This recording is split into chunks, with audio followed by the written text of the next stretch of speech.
So welcome to the session 14, the focus session on source modeling and new discovery frontiers. Before we begin the talk, let's sort of share a few logistic details. All questions will be answered at the end of this particular talk. So if you have any questions, please enter them in the Q&A box.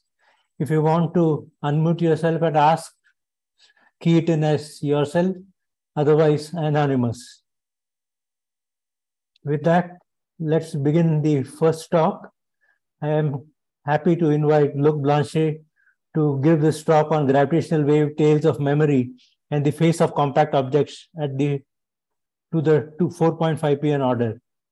This is the latest set of results which Luc and his group have sort of derived, and I look forward to this exciting talk. All yours, Luc. Thank you very much. So I will share. So thank you very much, Bala, for the invitation and the organizing committee. So this talk will present the latest results on the computation, analytic computation by means of post-Newtonian theory in general relativity of the frequency and phase evolution of gravitational waves generated by compact binary systems in the inspiraling phase of the coalescence of two compact objects, black holes or neutron stars.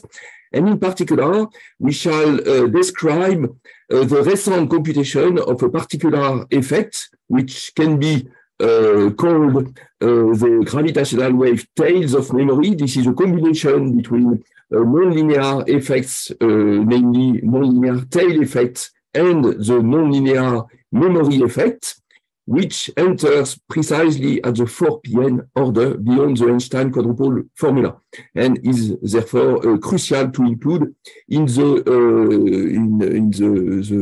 waveform at that order. So this talk will be partly based on our two recent papers in collaboration with Guillaume Faye, Quentin Henry, François Larouturou, and David Trestini. So just to be in the right mood, let me remind you a few things about the gravitational chirp of the gravitational wave generated by compact binaries.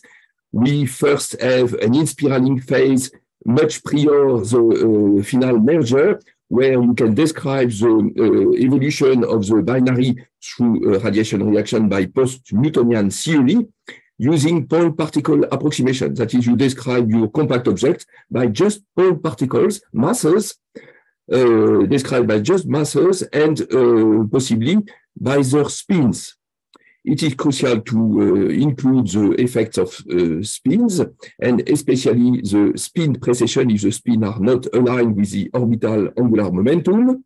And in the inspiraling phase, the signal is the same in general relativity for any type of compact object, essentially black holes or neutron stars. This is a consequence of the strong equivalence principle satisfied by general relativity. Now, in the late inspiral, you still use post-Newtonian theory. However, you must add some effective term to the action describing your matter system, which will take into account the internal structure of compact bodies, for instance, neutron stars, and which will permit to describe, for instance, a tidal interaction between the two neutron stars in the and a few orbits before the final merger.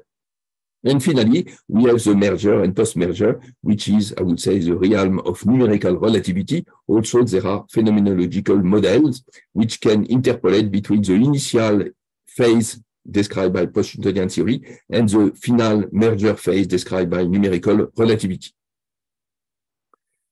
So the first part of the problem is to solve the equations of motion of your binary system using post-Newtonian approximation. And for that, you will expand general relativity around the Newtonian solution for the motion in Newtonian theory. And you will have many correcting terms at the first post-Newtonian order, which is known since the early days of general relativity. then 2pn order, and so on, up to 4pn order, which is the state of the art of post-Newtonian calculation for the motion, for the equations of motion. Up to 2pn order, the motion will be conservative. There will be conserved energy of the motion, and more generally, there will be 10 conserved quantities that are associated with the 10 invariants of the Poincaré group. And then at 2.5pn order, there will be the effect of radiation reaction, telling you that your system is losing energy essentially with the quadruple formula. And then you go to 4pn order, where there will be a combination of conservative effects and also a very interesting dissipative tail effect associated with gravitational wave tails. The general method that we have at our disposal to compute the post-Newtonian equations of motion, you have first the traditional methods in classical general relativity, where you apply the post-Newtonian expansion to either the Hamiltonian formalism of general relativity or the Lagrangian formalism of general relativity. And for this second approach, you use the so-called Fokker action of general relativity. And then you have also other methods that I will not discuss for this talk. But more recently, there has been a new types of methods that are inspired by quantum field theory, namely effective field theory, where you will have an effective action that you expand in a series of Feynman diagrams and considering only the classical part of each of the diagrams at the tree level. And even more recently, there has been also another method, which is called the scattering amplitude approach. And for all these methods, the dimensional regularization is the common tool. Namely, we shall use dimensional regularization for UV ultraviolet type divergences that are due to the modeling of compact objects by point particles. And also you shall use dimensional regularization for the infrared. Namely, for instance, in the Fokker approach, you will have to integrate formally over all space some post-Newtonian expressions that are valid only in the near zone. And so there are divergences that you have to treat properly. And this is infrared divergences that are treated using dimensional regularization. This is quite important at very high order, like 4pn order. So just a word to tell you the difference between the two methods, and then I will concentrate on the traditional PN approach. The Fokker action is defined as the Einstein-Hilbert action in a particular gauge. So you will add a gauge fixing term to the Einstein-Hilbert action.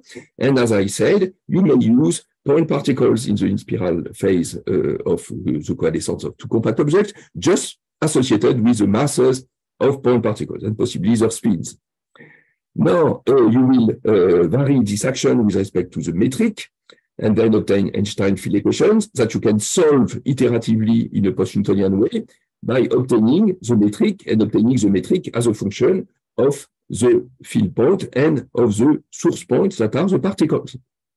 And then the Fokker action is obtained by replacing that solution of the Einstein field equation using post-Newtonian approximation back into the action. And this defines our Fokker action, which is just an action for the motion, for the equations of motion, and action for the particles, for the trajectories of particles.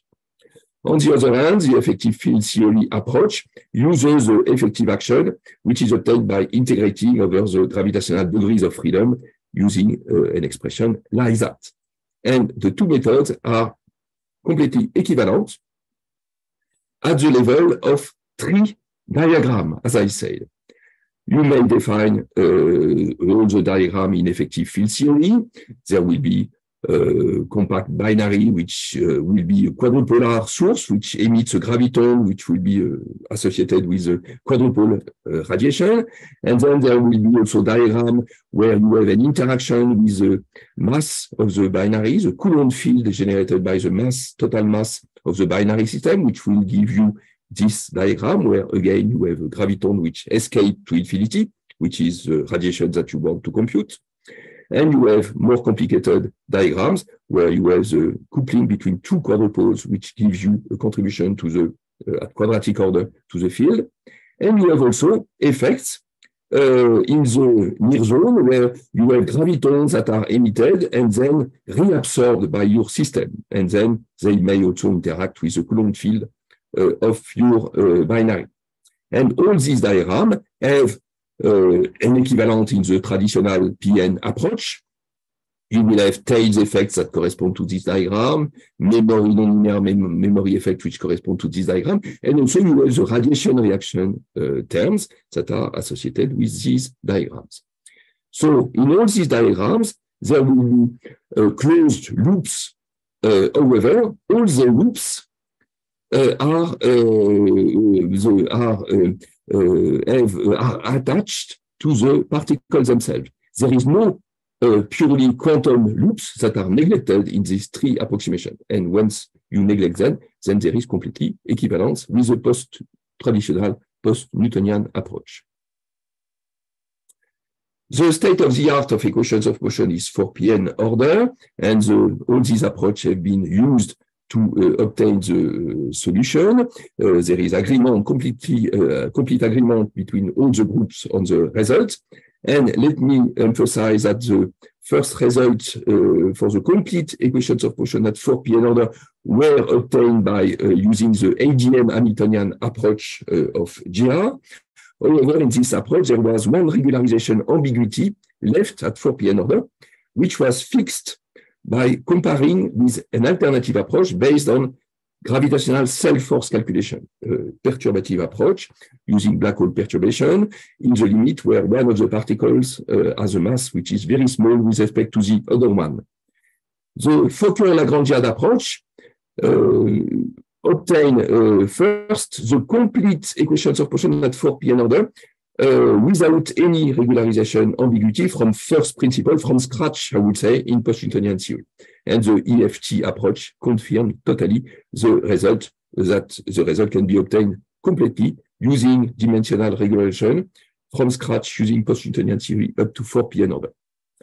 There has been further works at 5PN order and 6PN order. However, these works do not provide the complete, for the moment, equations of motion because there are still some parameters, some coefficients that are not determined yet. Once you have the equations of motion, then you can compute the invariant, and in particular, you can compute the energy, which would be the conservative energy, and then reduce to circular orbits, which is a situation that we want for gravitational wave detectors. And for instance, the energy, conserved energy at 4PN order is given by that expression where each of the post-Newtonian coefficients are parameterized by this small post-Newtonian parameter, which is directly related to the orbital frequency of the orbit. And then each of the post-Newtonian coefficients is just a polynomial in the symmetric mass ratio. Now, regarding the radiation,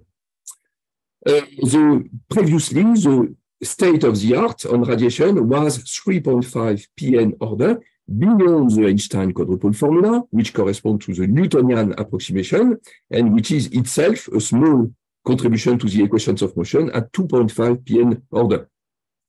There have been many works up to 3.5 PN order. Let me emphasize that at 2 PN order, there was two different contributions, two different calculations, one using the multipolar post-Minkowskian and post-Newtonian formalism. I will show you what it is exactly, with Thibault, Damour, and Bala Ayer in 95, and a different approach using a different formalism by Will and Wiseman, and there is complete agreement on the results, which was given in all these series of papers. And at 3 PN order, with a series of papers, in particular with our chairman Bala, there was a complete the completion of the 3.5 PN wave generation, free of any ambiguity, again using the dimensional regularization scheme. And by the way, the two general approach, MPMPN, that we shall review, and the GIR approach are, for general matter system, equivalent, actually. Also, the technical details differ very much from the two methods. So the multipolar post-Minkowskian approach, which we shall use to extend the previous formalism, the previous results, started with a paper by Kipson in 1980 in the Review of Modern Physics, where he obtained the general solution of the linearized Einstein field equation in vacuum. That is, in vacuum, they are supposed to be valid outside an isolated source, and then you describe your source in the external region of the source by means of multiple moments. And there are two types of multiple moments, and Kip showed the general formula at linear approximation, which is the most general linear approximation to the metric. And later, with Thibault, we obtained by means of a post-Minkowskian expansion starting from that solution, the most general solution of the Einstein field equation, including all non-linearities, but restricted to be in the domain outside the source, and still defined in terms of multiple moments. Let us have a look at the solution at linear order.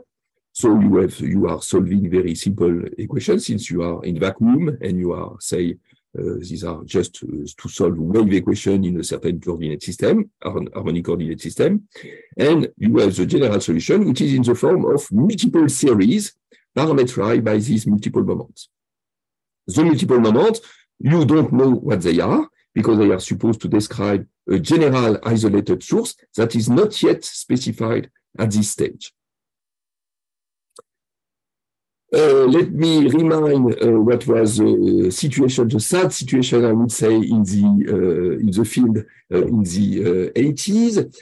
Actually, at the time, there was no definition of multiple moments for radiating system. Of course, there was definition of multiple moments for stationary systems, but not for radiating system. And actually, the definition which were used at that time were completely divergent because they integrate over the component of the pseudo-tensor, which involves the matter part, which is fine, but which involves also the gravitational part. And all these integrals are divergent. On the other hand, iterating the post-Newtonian expansion yielded at the time divergent Poisson-like equations starting at 3pn order, for instance. So that was a big problem. The Paul particles were treated in a very poor way, especially taking into account the non-linearities of GR and how to deal with delta function singularities for non-linear terms, and how you can define a scheme which is consistent with the non-linearities of general relativity.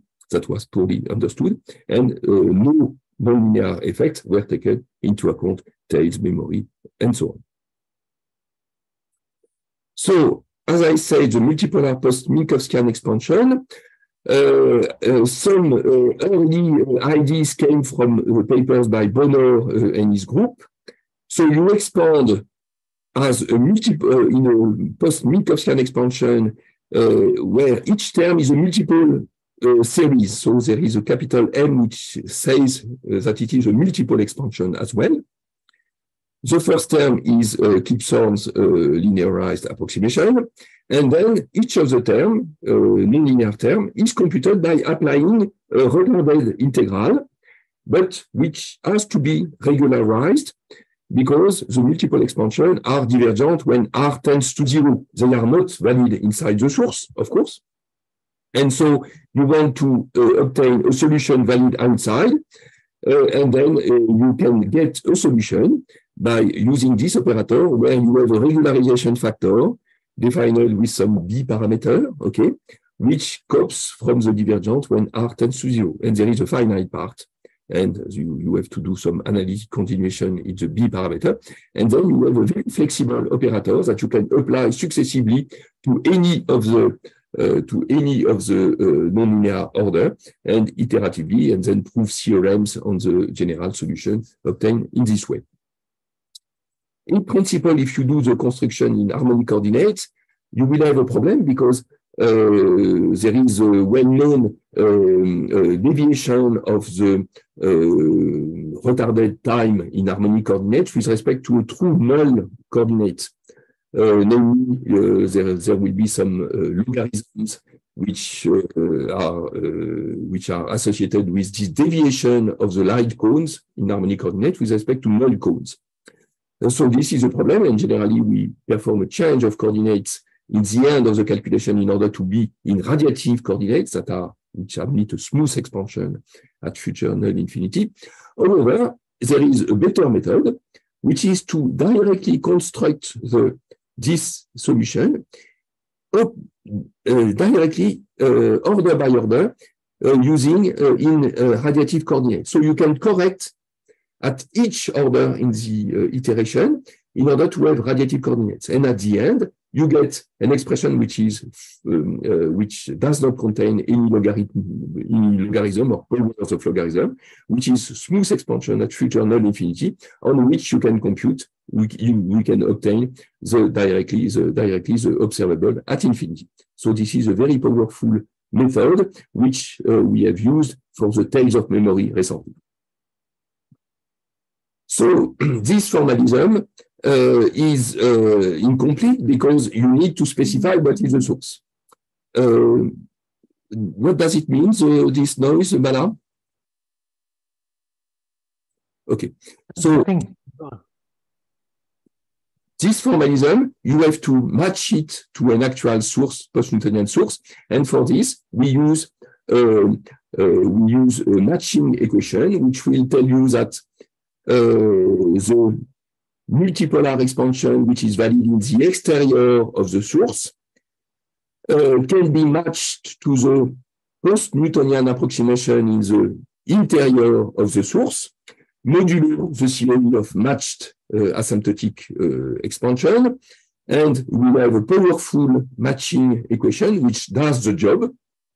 And in the end, you obtain the complete solution in principle at any post-Newtonian order, a general solution valid in the sense of post-Newtonian series, which takes into account all the information about the source that you consider, for instance, a binary system, and which takes into account also the information about the far zone field in the form of radiation reaction terms inside your source. So with that completion, the formalism can be used to be applied to compact binary systems.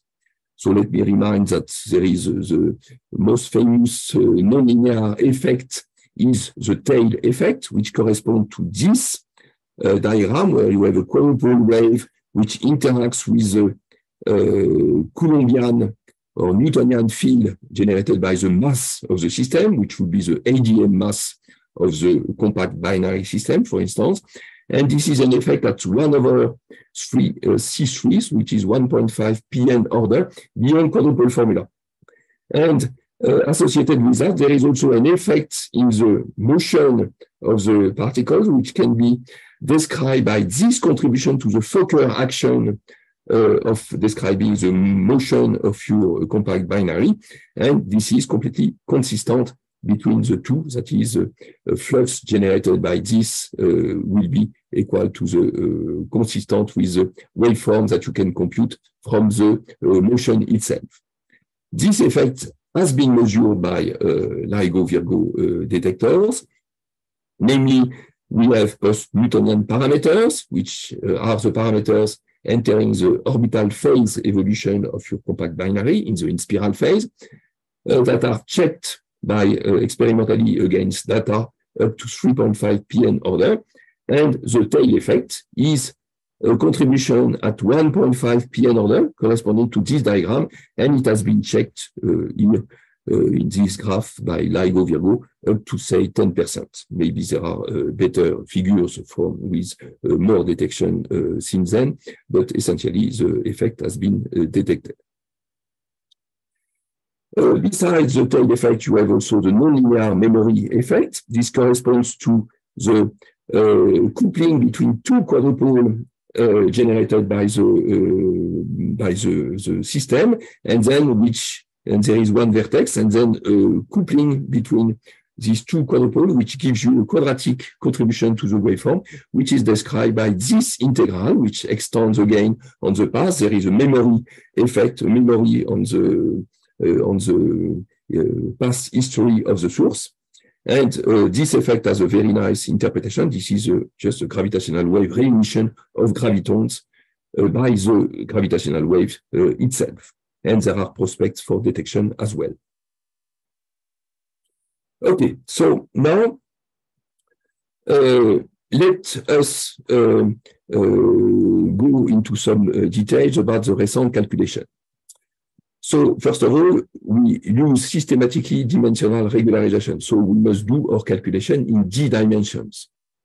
In d dimension, we shall have still to solve the Einstein field equation in harmonic coordinates, for instance, in the form of wave equations, okay, where the box is a flat D'Alembertian wave, wave operator. And in our group, we use the Green's function of the Rotterdam integral, the Green's function of the wave operator in the real space-time domain.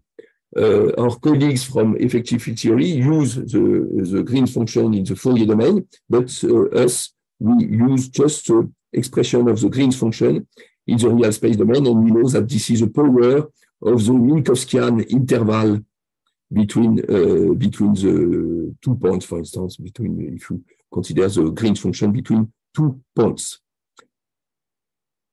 Now, we have to consider the multiple expansion of your metric outside the matter source. This is a Rotterdam solution of the vacuum field equation, which is formally valid everywhere except at the origin. R is equal to 0. And there will be a particular solution which is defined in our formalism with this regularization when R tends to 0. As I was saying before, where there is a finite part, a B parameter, which is very important, which takes into account the fact that the multiple expansions are divergent when R tends to 0. And then there is a crucial homogeneous solution, okay, which satisfies, therefore, box of that solution is 0 in d dimensions, and which is therefore of this type. And we know now, thanks to the matching to the source, the explicit expression of all these multiple moment functions in terms of integrals, but regularized by means of the infrared regularization, which is still this process, but applied on the top of a d-dimensional calculation, and the integrand involves the post-Newtonian expansion of the pseudo-tensor. And therefore, we see that there is no longer any problem of divergences. In the formalism, we have this regularization, which takes into account the fact that the integral has to be regularized at infinity. And then there will be some poles, okay, and we have to prove that the poles in the end cancel out. Actually, we have two parameters. We have the B parameter, and we have also the dimension, which is written as 3 plus epsilon, and epsilon and B tends to 0. And in this regularization, we must apply first the limit B tends to 0 in generic dimension, and then apply the limit when epsilon tends to 0. However, in our calculation, in all what we have seen, is that the limit B tends to 0 is finite when you consider generic dimension Z, and therefore, this regularization, which comes directly from the formalism in this form, is actually, in the end, equivalent to standard dimensional regularization when epsilon tends to 0. Now, we have to define the multiple moments. The problem is that we have to define the irreducible decomposition of the multiple moments in d dimension, and this is trivial for mass type moment, but for current type moment, this is not so obvious because there is a Levi-Civita symbol that is not defined in d dimension. And recently, with Quentin Henry and Guillaume Fay, we have decomposed in irreducible form all these multiple moments and obtain the mass type pieces that are these ones and the current type pieces, which have more complicated symmetries than the current type, the mass type contributions. And actually, we find that the mass moments are given by the usual symmetric trace-free moment, irreducible, therefore, but that the current type moments are more complicated. Actually, there are two types of moments, current moments and also a supplementary type of moment, which have more complicated symmetries that are given by the mixed, more complicated mixed Yang tableaus that are indicated there. However, the extra moment is absent actually in 3 dimensions, and actually one can show that this moment has 0 components in 3 dimensions, and therefore it does not play any role in with dimensional regularization, and therefore we can remove it, we can ignore this contribution. And so in the end, we have only to compute all the multiple moments up to 4 p.n. order, using these irreducible moments, mass type and current type moments. Let me just have a few words on the mass type contributions.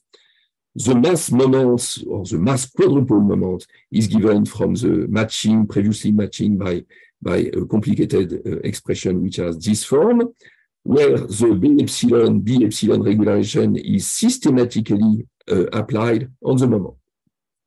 Now, replacing each of these terms that are defined with a pseudo-tensor, and the pseudo-tensor, you will write it at a given post-Newtonian order in terms of some more elementary potentials, and this will give you a lot of terms to compute. And at 4 p.m., essentially, there will be thousands or hundreds of thousands of terms that have to be dealt with. Some of these terms are very difficult, and I will just mention a few techniques to compute such difficult terms. Suppose that you have a difficult potential, which will obey an Poisson equation with some given source, which is defined with previously computed potential. This is a Pn iteration.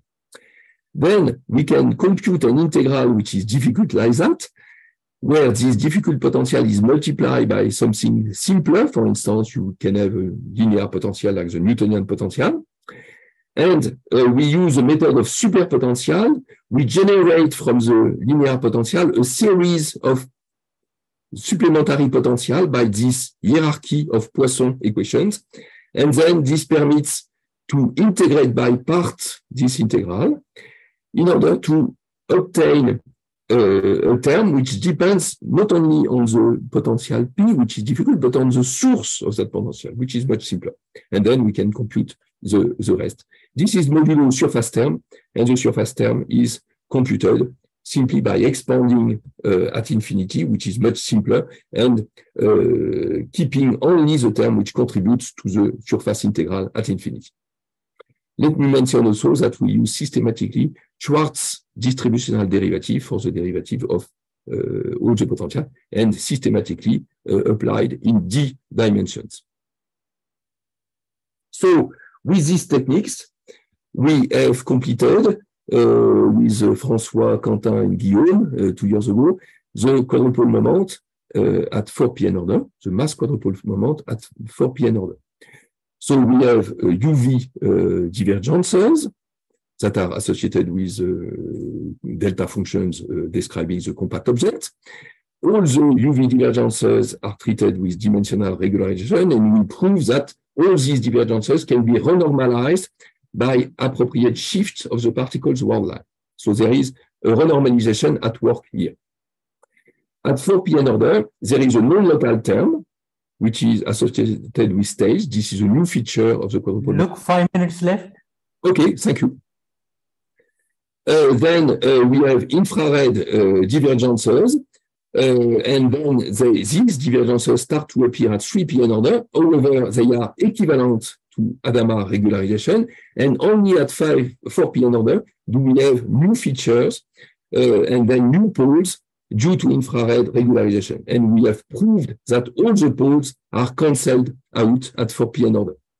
And finally, this permits to define a renormalized finite quadrupole moment at 4 p.m. Now, we know from previous work also the terms at 4.5 p.m. order that are due to tails of tails of tails. Okay. We know also other moments, and everything is in control, except that we still need to relate the observable at infinity to our multiple moments. And so this involves nonlinear interactions, and we need to control them at 4.5 p.m. order. So we have measured at infinity is the so-called radiative quadrupole moment, which will differ from our source moment by, as I say, the tail effect, 1.5 p.m. order, the 2.5 p.m. memory effect, nonlinear memory. At 3 p.m. order, there will be the tail of tail. And at 4.5 p.m. order, there will be the tail of tail of tail that are known. And it remains the difficult tail of memory term, which is at 4 p.m. order, and which is a coupling between mass and two quadrupole moments. And let me show you a little bit this calculation. The gravitational wave tails of memory correspond to these three diagrams where you have two quadrupoles interacting also with the mass of the source, and then producing, using with this vertex, the radiation which is observed at infinity, a cubic contribution to the radiation field at infinity. And so we have some integration formulas to use, to apply, and I will skip that for the details, and just let you see the final results that we have done recently with David Trestini, that this cubic contribution to the observed radiation, to the observed quadrupole moment at infinity, is composed of many integrals.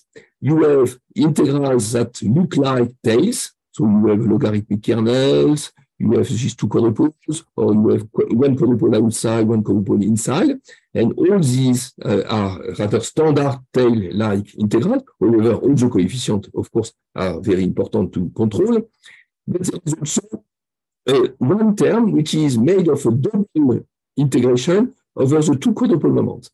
This is what we call the genuine tail of memory term, which can be, which is this one, and which can be recovered from the general expression of tails of memory terms, nonlinear memory. We know that there is a general expression for the memory contribution in the radiation field in terms of the radiative moments themselves. And if we consider this expression and replace the radiative moment by its expression where you have the correction of the tail, okay, you plug this into that, and the double product will be an interaction between two quadrupole and the mass, and this can be written in that way, where the cubic term is this one, which is in complete agreement with the terms that we have computed from scratch, I would say, by the systematic iteration of three moments, two quadrupoles, and the mass. So there is a perfect consistency with the direct 4 p.m. calculation. If I have maybe 2 minutes or 3 minutes left, I would like to mention two subtle points at 4 p.m. order that do not exist at previous orders. At 4 p.m. order, it happens that there will be a tail modulation of the gravitational wave phase, which appears at 4 p.m. order. We know from a long time that tail effect produce a modulation of the gravitational wave phase by a log term, and this has been used in many previous calculations, for instance, of the modes at higher order, but up to 3.5 p.m. order. But then we discover the following fact is that associated with this tail modulation due to tails of the phase, then the gravitational wave frequency, which is the derivative of the phase, will be also shifted with respect to the orbital frequency. And there will be this it will be given by this. And the omega dot, which is here, should take into account radiation reaction effect. The frequency obeys some law at 2.5 pn order, which is just due to radiation reaction. And therefore, this effect is a 4 pn effect. And if you, when we re-express all our calculations, which depends on some arbitrary constant, when we re-express all the calculation in terms of the observed frequency and phase observed by the faraway observer, then we find that all arbitrary constants cancel out at 4 pn order. So this is a genuine 4 pn effect, which has to be taken into account properly in this calculation. The second subtle point of this calculation, in the end, I would say, of the calculation, is the fact that we have a tail integral at 1.5 pn order, 1 over C3. But we want to compute it at 4 pn order. This means that we have to take into account an influence of the past history of the tail due to a 2.5 pn correction, which is due to the fact that we integrate over an orbit which has evolved in the past due to radiation reaction. And so there is an effect that we call post-adiabatic, which appears first at 4 pn order, that we have computed systematically in our calculation. And finally, if I have a few seconds left, I would like to just comment on the final results.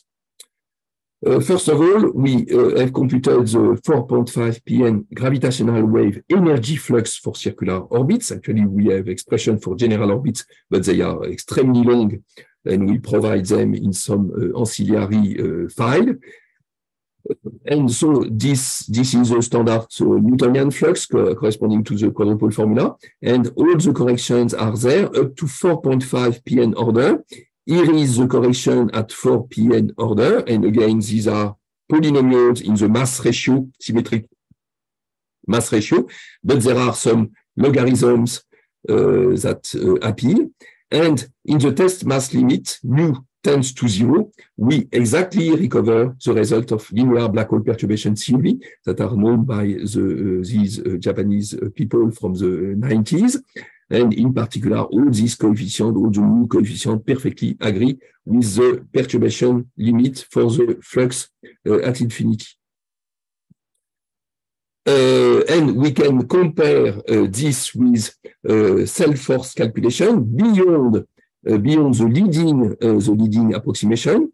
So we see that with this series of works, we agree with this coefficient, with this one, and this one.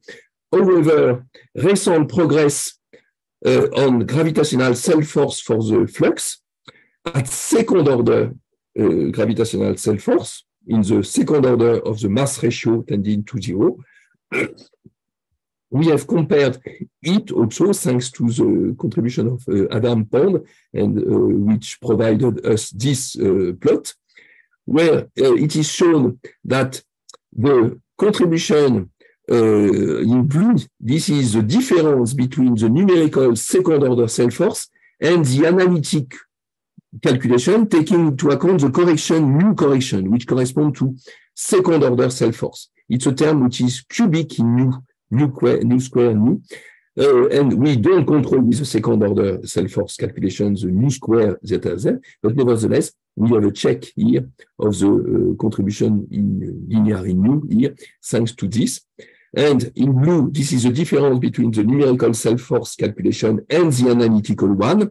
And in yellow, this is the order that we expect if this residue is of order 5 pn. So this is a check that indeed this is consistent, and the agreement with numerical self-force calculation at second order is very satisfying. Finally, by applying with standard methods flux balance energy, we can compute the phase, and from the phase, I will finish, this is my last slide, sorry. We can compute the number of cycles corresponding to each post-Newtonian order for different detectors, LIGO, Virgo, Einstein telescope, or LISA, and for different binary sources.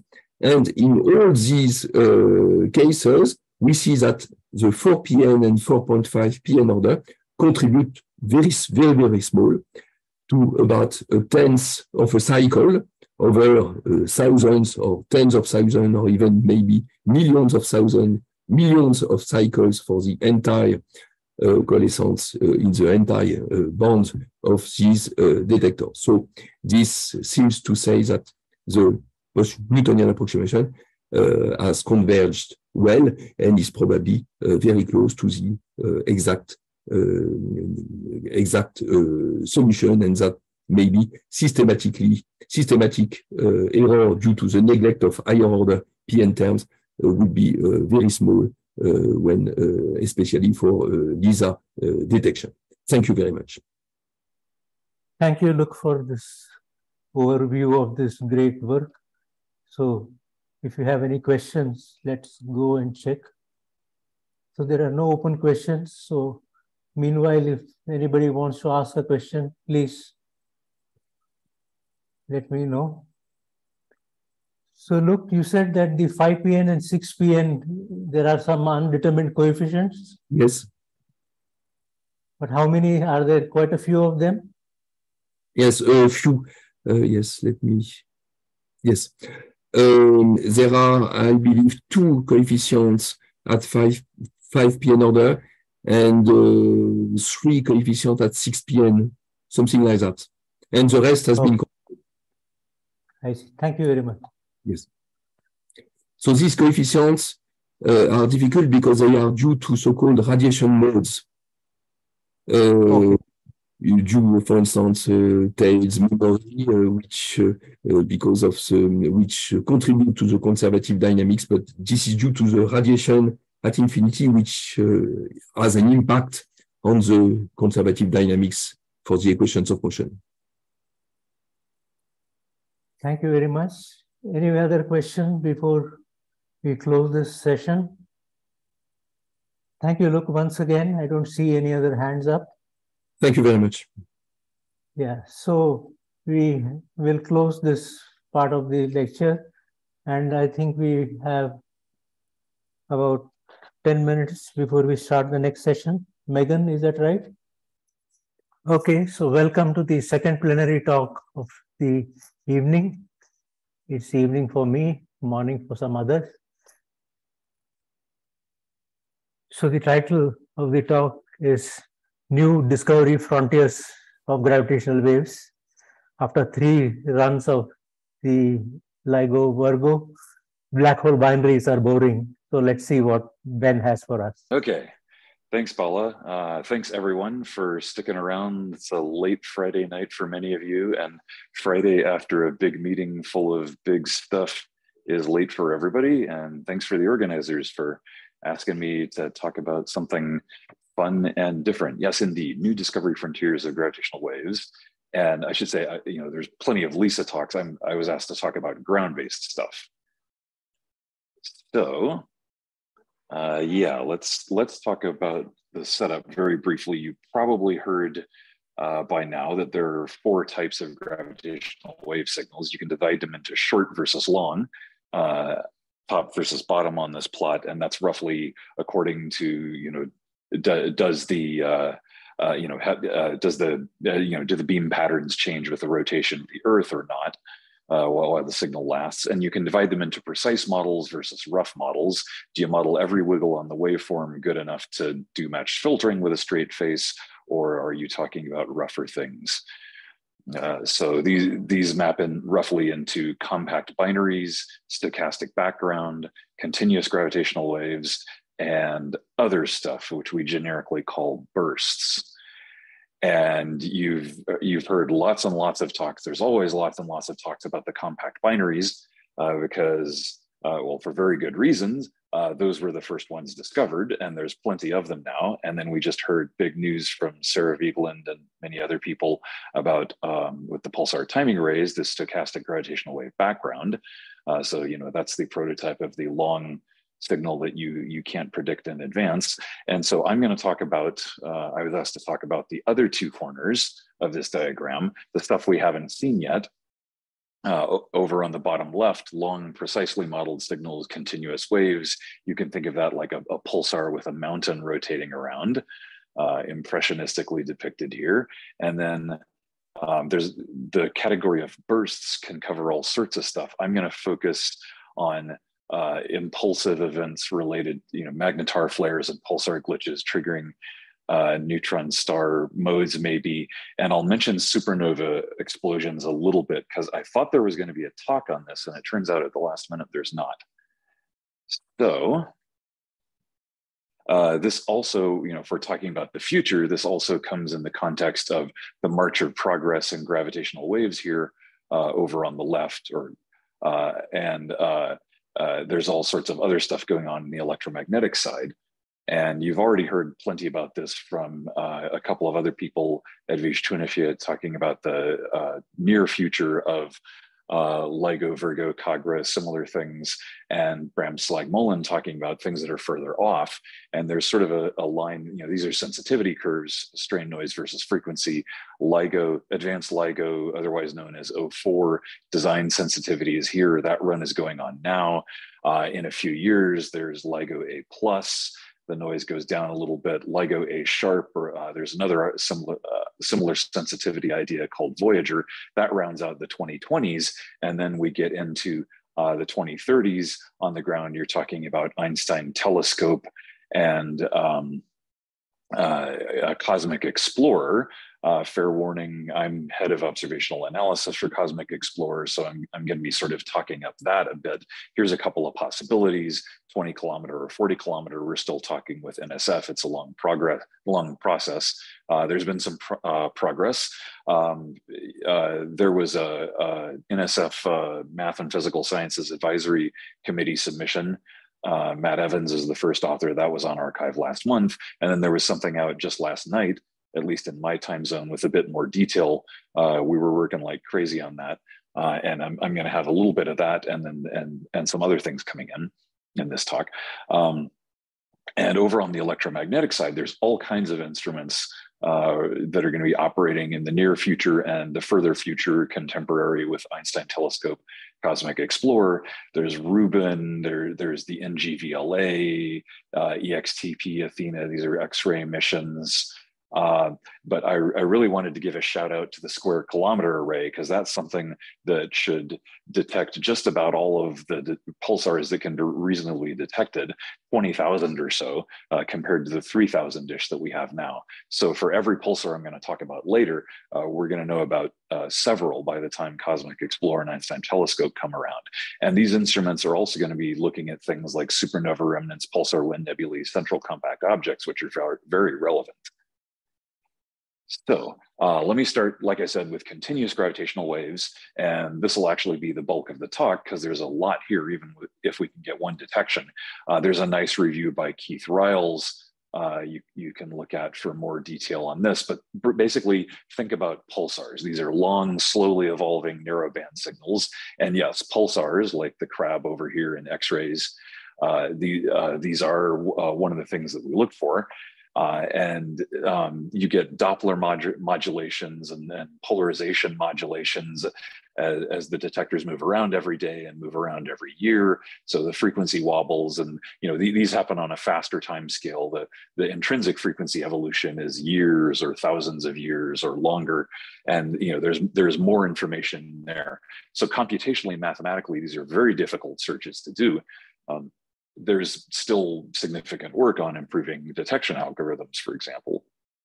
And it's especially harder if you know less info about them from electromagnetic astronomy. So I want to emphasize that a lot of this is multi-messenger gravitational wave astronomy.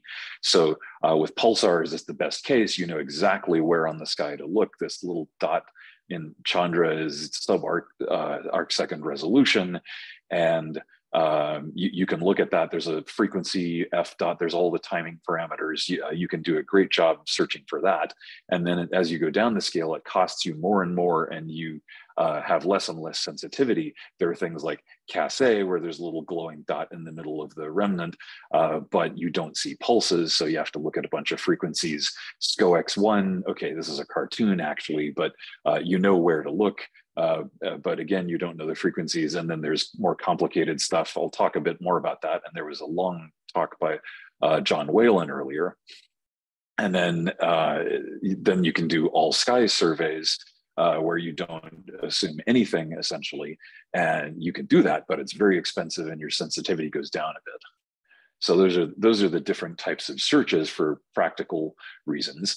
Now, let me talk a little bit about emission mechanisms. The astrophysical emission of gravitational waves, there's a great review from a few years back. It's slightly dated, but it's still really great for covering all of the things, not just continuous waves, but some of the bursty stuff that I'm going to talk about later.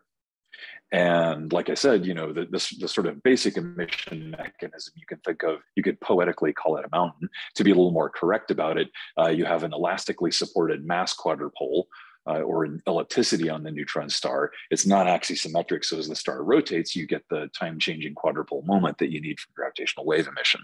There's a lot of work on this. You know, you generally ask questions like, what's the maximum height a mountain can have before it collapses under its own weight? Because that's the kind of question you can ask. The real height of the mountain is, you know, in general going to be less than the maximum height probably. And that depends on the history of the crust. And it's much harder to answer that kind of question. So it gets asked a lot less in the literature. But, you know, of course, that's the real one that we want to ask.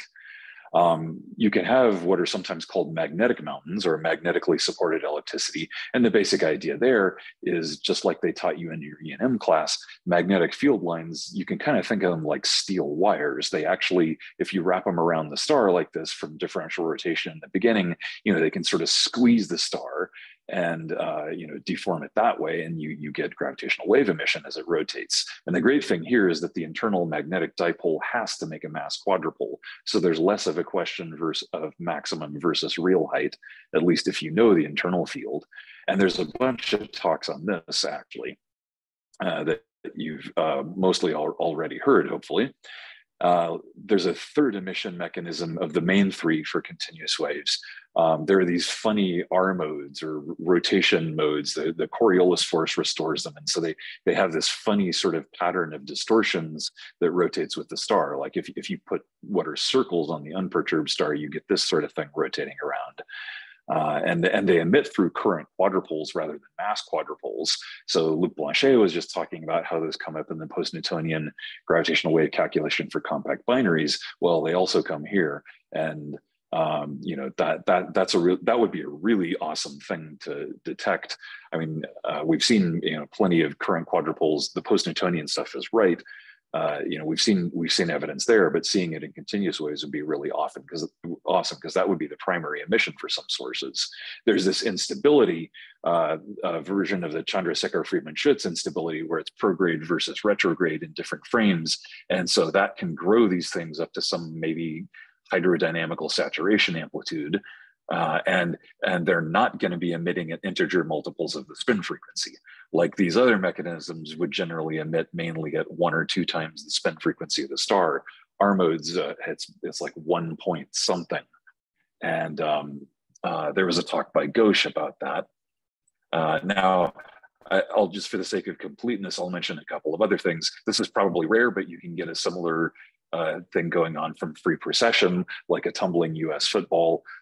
Since we don't see that a whole lot in known pulsars, that is probably rare, but since I work at a football school, I have to mention that. And I will skip over the more exotic stuff. I'm already talking about frontiers of stuff we haven't seen. I'll skip the more exotic stuff like axion clouds around black holes, dark matter interactions with a detector, although there's at least one talk by Dana Jones on that. And I'm sorry if I've left out anybody's talk, by the way. Now, accreting neutron stars can be particularly interesting for various reasons. One is, you know, if you look at the spins of these things, nuclear theorists and theoretical astrophysicists will tell you they should go up to 2 kilohertz or so, but they seem to stop around 700 hertz. And gravitational wave torque balance is a natural reason for this because there's steep frequency dependence. That's one pretty popular theory for why this mysterious hangup happens. And the accretion there's a lot of details you can get into, but there's all kinds of stuff where you have electron capture layers in the crust. There's the R mode instability. There's all kinds of complicated stuff with viscosity and conductivity and other stuff. There's magnetic bottling of the accreted material. Basically, there's lots of ways that accretion can pump up an asymmetry that you need to make this a gravitational wave source. That's the good news. The bad news is that the torque balance argument says that the best gravitational wave emitters are going to be the brightest in X-rays, like SCO-X1, and these all have unknown spin frequencies, so they're harder to look for, and those spin frequencies are going to be jittery because you see stochastic variability in the X-ray flux, so the torque is going to be variable as well. Nevertheless, you can search for these things, and we can make some estimates about future detectability. Now, John Whalen's talk had a lot about this, and let me say what I'm doing here over on the right. This is from, I mentioned there were a couple of Cosmic Explorer papers mentioning some of this. There's a more detailed one in my group's putting out before too long. Extrapolating from a sort of a pessimistic version of the LIGO Virgo Cagra 3 search. You heard that under optimistic assumptions, SCO-X1 is kind of borderline detectable almost now. Well, with a little in an optimistic scenario, with more pessimism, let me say the way it works is these are sensitivity curves for various networks of detectors. Like the black curve is 3A sharps. The best case one down at the bottom is a Cosmic Explorer 40, a Cosmic Explorer 20, and Einstein telescope all working together. Oh, and let me say with the 3A sharps, the idea is, one of them is in India by this, by the later years. And yeah, so basically the torque balance argument, SCO-X1 should be somewhere on this straight line. Again, we don't know the spin frequency, so we don't know the emission frequency. And the relation between the two depends if you're talking about R modes or something else. So SCO-X1 is basically the brightest. It's maybe detectable soon, even with the pessimistic scenarios, and surely by the era of Cosmic Explorer and Einstein telescope. SCO-X1 is going to be detectable even if it's emitting up to a couple of kilohertz. And that's, it's got to be detectable by then if there's anything to the standard story. And then there's another one called GX5-1. You go to dimmer and dimmer X-ray sources like that. There's a whole bunch of others that I haven't drawn in that sort of populate this region here. But basically, with A sharp, you have a good chance of getting SCO-X1 depending on the frequency, whereas you're guaranteed by Cosmic Explorer, and there should be a whole bunch of others with Cosmic Explorer and Einstein telescope working together. That's, among other things, assuming people don't make new discoveries with SCO-X1, like improved orbital elements would help, and X-ray detection of the pulsations would be absolutely awesome. That would instantly improve the strain and order of magnitude, probably give us an immediate gravitational wave detection, assuming the whole torque balance thing works out. Now, if you don't detect anything, as you get into these more sensitive detectors, you start saying, well, okay, this is really poking some big holes in the torque balance theory, which would be an interesting result in itself. Let me talk a bit now about millisecond pulsars. So the idea is, the standard story is after you've had one of these binaries like SCO-X1 accreting for a long time, you wind up with something called a millisecond pulsar, where the original B field of 10 to the 11, 10 to the 12 Gauss has been buried under all this stuff, and you only see 10 to the 8, 10 to the 9 Gauss poking out. So you're left with a neutron star that's spinning very fast, but spinning down very slowly. So it lives in this corner of the PP dot diagram. That's period and period derivative. Now, people have had this story for a long time that you should have this buried magnetic field. And what Graham Wone and collaborators noticed a few years back is very interesting. Is people have looked at the depth line for pulsars for ages. There's a depth line for a minimum magnetic field that if the field's too weak, you don't see the pulses. That's if you look at the whole population. But if you look at the millisecond pulsar corner of the population, oh, there's a depth line there too, and it's got the wrong slope. It's not dipole, it's quadrupole. And it's a quadrupole that at 10 to the minus 9 is right about what you would expect for the standard story of burying a normal young pulsar magnetic field under all this stuff. Oh, wow, that's really cool. So there's a minimum ellipticity maybe of 10 to the minus 9, very suggestive there. So if you put that in with Cosmic Explorer and Einstein Telescope and, maybe some of these sharps, basically Cosmic Explorer, by the time it really gets going in the best scenario, if NSF funds a couple of these things and Einstein Telescope is going, you're looking at a couple of dozen millisecond pulsars should be detectable. Now, this is sensitivity curves versus 10 to the minus 9 ellipticity, what the strain should be, taken from the ATNF. And you shouldn't take it too literally. These lines can wobble a bit according to the equation of state and so on. But basically, Cosmic Explorer and Einstein Telescope should detect a bunch, and even a sharp should be detecting one, more or less. And what I want to tell to pulsar people is, hey, keep an eye on these.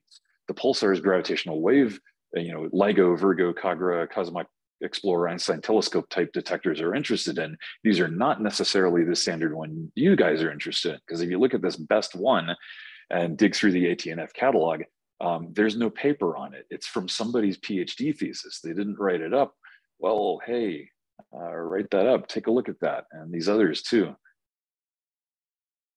Now, for young pulsars, it's more, so the millisecond pulsars, that's stuff we should be detecting. And here we're getting the stuff we could be detecting, not just the spin down limits. Let me just mention, if you plot the spin down limits, if all of the period derivative goes into gravitational waves, Cosmic Explorer and Einstein Telescope are going to beat these for thousands of pulsars. But then, if we look at, more than that, look at suggestive mechanisms for what should make it big. The crab, there's an argument that long-term radio timing and some long-time theories of crust and magnetic field and core interactions. There's this model-dependent, maybe somewhat controversial prediction, but there's a prediction that the crab should have an ellipticity of 3 times 10 to the minus 6. Which would be strong enough to detect before very long. And it's also around the level of the maximum elastic predictions people make from calculating stresses and strains and so on. So that's intriguing. Maybe it's out there. Maybe there's another one often called the Great Glitcher. Maybe there's a tantalizing hint that the timing, unfortunately, the glitches make it complicated to time the second derivative, but it might indicate that it's got active R modes. Maybe beating the spin down limit soon, extrapolating from a LIGO Virgo Kagra paper. But the downside is you would have to have a huge R mode amplitude for this, several orders of magnitude above the maximum that people believe happens due to hydrodynamic saturation. On the other hand, there's only one group that's ever done that calculation. So, maybe it's wrong. So if you say, okay, what about an ellipticity of 10 to the minus 6, just ballpark estimate, this is, certainly not as certain, certainly not as strong an argument as the millisecond pulsars. But again, you could be getting maybe one in a sharp, something like that, and maybe 20-ish with Cosmic Explorer Einstein Telescope. That's an interesting thing to look for. Let's see, I'm running a little slow. Let me say just briefly about supernova remnants. Things like Cassé, or now the record holder is supernova 1987A for youngest target, toughest search.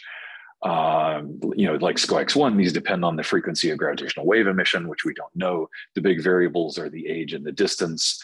Some things like IC443 was relatively easy to search. 1987A was nasty, but extrapolating, to Einstein and Cosmic Explorer noise curves says that these things should be detectable. If there's something there, you can detect these things with normal neutron star ellipticities. So down below this, and the predicted sort of R mode saturation amplitudes down below this. If these things are spinning above tens of hertz. For some of the easier ones, and then even 1987A, which is really hard, we've got a shot at getting it if it's above a few hundred hertz still. And it's only 30 years old, so if it was born fast, it may still be spinning pretty fast. Let me say all sky surveys. Just a brief mention of this because there were several talks about it. with the all sky surveys, of course, it's very hard to do. Lots of computing power involved. That's a big driver of computing and mathematical advances. Let me just say, there's this population synthesis paper. Things have improved a lot since Blanford's original version of this, and it sort of plays out the same sort of scenario where Einstein Telescope, Cosmic Explorer. This curve is for Einstein Telescope. And extrapolating some real searches, there should be many of these, maybe of order 100 detectable, mostly clustered way down at the bottom, unfortunately. This graph is overpopulated, by the way, deliberately so that you can see the distribution. So don't get too excited about something way up here. But, maybe one-ish in the A-sharp era. There could be other interesting things out there, especially, if you're doing an all-sky survey for isolated stars, that's hard enough. But Pep Kovas had a talk about doing compact binaries and doing all-sky surveys for unknown binaries as well. And that's really, really hard. But there could be some cool stuff going on there with R modes. And I'm not just saying that because I'm one of his co-authors. That is a genuinely cool thing. But let me shift over and talk about the motivation for this. So what's the reward if we do this detection? Because if you know anything about the computational stuff, or if you took a look at some of those talks about all sky surveys, they could throw around some pretty scary numbers. So first I want to say one signal contains order of 10 to the 10 cycles. So one signal is more than all of the binary mergers put together. So there's an awful lot, Shannon information, Fisher information, all the measures of information in a signal go way up with the number of cycles. So one detection can tell us a lot. And one of the great things about this is gravitational wave and electromagnetic detections are going to come together. So even if you're not following up the Crab or 1987A or something like that, targeting something known from X-ray or radio observations, those observations will come quickly.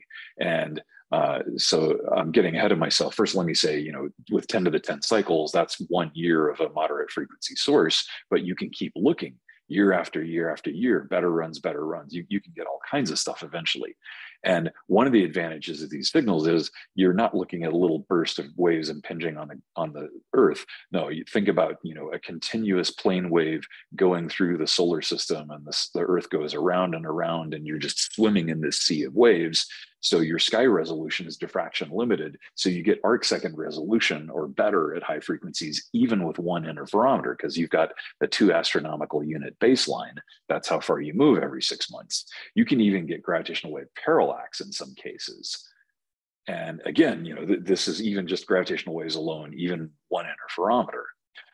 And if you're looking at something for a year, you get the frequency down to tens of nanohertz. You get the frequency derivatives. You can get all kinds of timing information.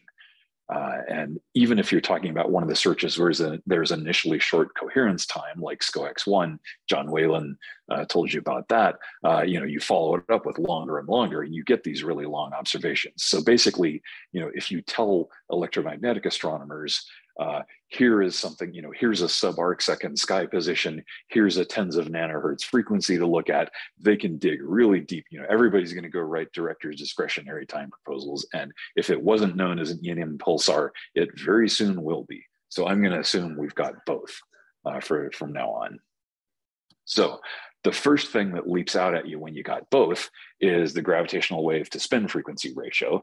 And this is something that's been worked on for a while. There's a very nice review by Ian Jones, fairly recent on that. And the thing is, the gravitational wave to spin frequency ratio can be measured very precisely. And this and any modulation you see tells you the emission mechanism. So Ian, here's a flowchart from Ian's paper, which is probably tricky to read. Is this sort of long, complicated flowchart, but it walks you through all the different possibilities. And basically, you can get a very good idea of the emission mechanism very quickly. Free precession is likely if there's multiple harmonics, certain if there's a certain kind of modulation. Probably you're going to see a frequency ratio around 2. The gravitational wave frequency is 2 times the spin frequency predominantly, and that makes a mountain very likely. And what's especially interesting is if it's not quite 2, but really close to it, that tells you the crust and core are rotating slightly out of sync, which is suggested by the fact that pulsars glitch.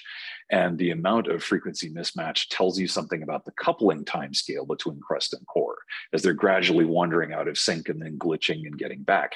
What's really cool is you see a ratio, 1.5 or something like that. There's a wide range in there for R modes. And if you see active R modes, then it tells you right away that the neutron star doesn't have too much viscosity. And as you observe the frequency, there are these universal relations pioneered by, this is a PhD thesis of one of my grad students. And then there was a talk from Ghosh the other day talking about, a better, more up-to-date version of this. You can read off the compactness of the neutron star. And now that the radius is starting to look like kind of a universal property, you can read off the mass. So this is a really cool thing. If we did, one of the really cool things if we detect R modes. Now, the distance, a lot of things happen if you can get the distance of one of these things right. And if it's something like the crab, for example, you can get it from electromagnetic astronomy. There's dispersion measure of the pulsar. There may be parallax in some cases. There can be, for Cas-A or something like that, you study the supernova or remnant ejecta. It's kind of tricky to do distances in general in astronomy, but you can get a rough idea. And in a few cases, you can even get gravitational wave parallax. So that's a pretty recent paper. And the great thing is if you get the distance, as we've heard in several talks before, the strain you observe goes like the quadrupole moment over the distance. So you can break the degeneracy and measure the amplitude of the mass quadrupole or the current quadrupole if you're talking about R modes. And there's this big, I came up with this wacky scale of mountains a while back. That if you look at some of these crazy things, not just boring old neutrons, but what if there's strange quarks and color, flavor locking, superconducting, this and that phases, or they can have huge ellipticities, or if there's somewhat less exotic things like hybrids of quarks and baryons, where the quarks come in gradually and make these blobby shapes that have a shear modulus, acts like a solid, or even with normal neutron stars, you can get ellipticities that are starting to become pretty reasonable in terms of detectability. There's this hierarchy, and you say, like, if we see a really big ellipticity, then that's got to be an elastic mountain. That's got to be coming from a quark star, not from a normal neutron star. If you measure, if you know that this is a magnetically supported quadrupole, that gives you a rough idea of the internal magnetic field. There's a bit of wiggle room depending on the configuration, but you can especially knock it down if, Andrew Mulatos and others have done a lot of work over the years saying that, they're probably going to tend towards a certain type of configuration. So then you can read off the internal field. That would be very cool. And if you read off the R mode amplitude, the mass current quadrupole, that's related to viscosity and a bunch of other stuff. And it depends on the composition of the core. Like, are there hyperons and other stuff, maybe just in the core. So there's a lot you can learn from the distance. And if you keep observing, you get, again, not just the frequency, but the spin down parameters, and long-term monitoring can yield the breaking index. If you've never worked with a pulsar breaking index before, that's basically a power law fit to whatever the spin down evolution is with time. There was a talk about this by Lou. I was putting up a plot from that paper, pretty recent paper. The basic idea, I'll just recap very quickly, is that with the distance and measuring long-term timing, you can eventually disentangle how much is mass quadrupole and how much is magnetic dipole in the spin down. And you can get some arguments as to, if you measure a certain mass quadrupole, you can get some arguments about, is this magnetic or is this elastic in origin? Let me just say also, if R modes are present, you can also get the spin downs and measure long-term evolution. So these are the range of possibilities is needed a priori for a pulsar search, and you can disentangle mass and radius measurements. Again, Ghosh's talk was talking about how you do this, but yeah, I'm just mentioning a couple papers that have come out of my group recently, and Lou's, and basically, you know, there's these simple models so far, but this is very promising for the future. That you know, you can imagine doing better and better stuff and really nailing down how we could get some really detailed information. Again, just with one detection, these things have real continuous waves have really amazing potential. So now let me switch gears a bit. I've been going on about continuous waves for a while. Let me talk about the other end of the diagram, short bursty signals, mostly short bursty signals with one exception. So in trigger terms, you're looking at star quakes triggered by magnetic flares and pulsar glitches, star quakes. The key is that these are both impulsive events that whack a neutron star and cause some disruption, which takes some time to die away. For example, it can excite all sorts of quasi-normal modes. Now, magnetars are these, you know, these neutron stars that can have a magnetic dipole field on the order of 10 to the 15 Gauss. So that's enough to cause some really crazy stuff going on. Like the field can sort of twist around. The most common model is the field sort of twists around in the crust, and every now and then there's a reconnection event or something else goes pop, and the thing just disintegrates the whole crust and blasts out a huge bunch of gamma rays. And you see these up to 10 to the 42 ergs pretty frequently. And every now and then you see these gigantic flares, 10 to the 44, even more like 10 to the 46 ergs in one case. Those are rare, but they do happen. You know, depending what's going on, like if the magnetic field snaps and reconfigures in a certain way, you can take the star from prolate to oblate, and you can get a high ratio of gravitational wave to electromagnetic energy. So these electromagnetic energies, you can say, okay, if these, you know, maybe these are coming out in gravitational waves, and that gets interesting.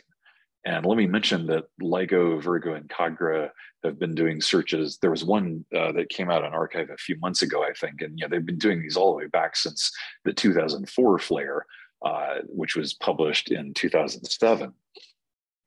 So these are really big slam-in events. Now there are smaller but more frequent events coming from pulsar glitches. So this has been known for a long time that there's a steady spin down, or the period is increasing in a pulsar for a while, and then bam, it drops, and bam, you know, it glitches every now and then. It doesn't evolve smoothly all the time, not for all the pulsars, and you can get delta F over F jumping of order 10 to the minus 4 in some cases, and it can happen really fast, so that it's basically unresolved.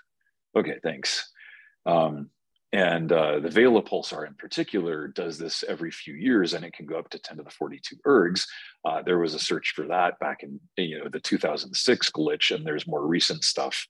That was the first gravitational wave searches in 2011. So there's all kinds of questions you want to ask, like what's the real ratio of gravitational wave to electromagnetic energy? What modes are excited by these impulses? Or sort of bordering on continuous waves again, you could have these long-lived signals, you know, maybe of order tens of days. In some cases, there's a complicated story of vortex pinning and so on. And there was a talk by Modafri, so I won't go into that. Let me say in my last couple of minutes, there's a lot to like about F modes versus the other modes of a neutron star. They're complicated objects. You know, there's shear modes in the crust, torsion modes also in the crust with different parity. There's G modes that are restoring forces, gravity. A lot of these have frequencies on order of 100 hertz, and you see them in the X-rays. But the trouble is, and there's a whole alphabet soup I haven't mentioned, but these other modes are generally damped by other processes faster than by gravitational waves. So with fundamental acoustic modes, F modes, these are big, pressure waves. What's interesting about them is, first of all, they're burst-like, so that the damping times of order 100 milliseconds, and you're looking at kilohertz frequencies. And the really cool thing about F modes is, I don't know how much they're excited compared to these other modes, and it's probably different in every flare, every glitch. But if you put an erg into F modes, the vast majority of that erg comes back at you within a few hundred milliseconds as gravitational waves. So it's too fast to get into viscosity and heat very much. There's some caveats. This may not be, they may not be excited so great because of the timescales, but it's still interesting. And there's a lot you can say if you detect these things from the frequencies and the damping times. Pradhan's talk mentioned a bunch of stuff about that.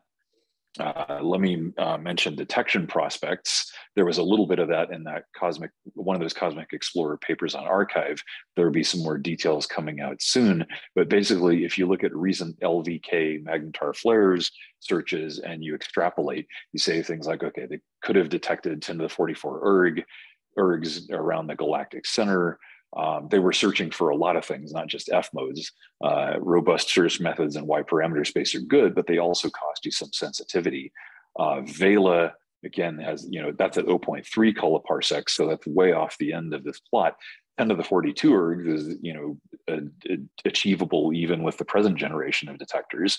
If you go to Cosmic Explorer Einstein Telescope, you're looking at, great sensitivity even to sort of normal events. So not just the big glitch of Vela, 10 to the 42, but 10 to the 40 ergs is pretty common. That's a median glitch energy for Vela.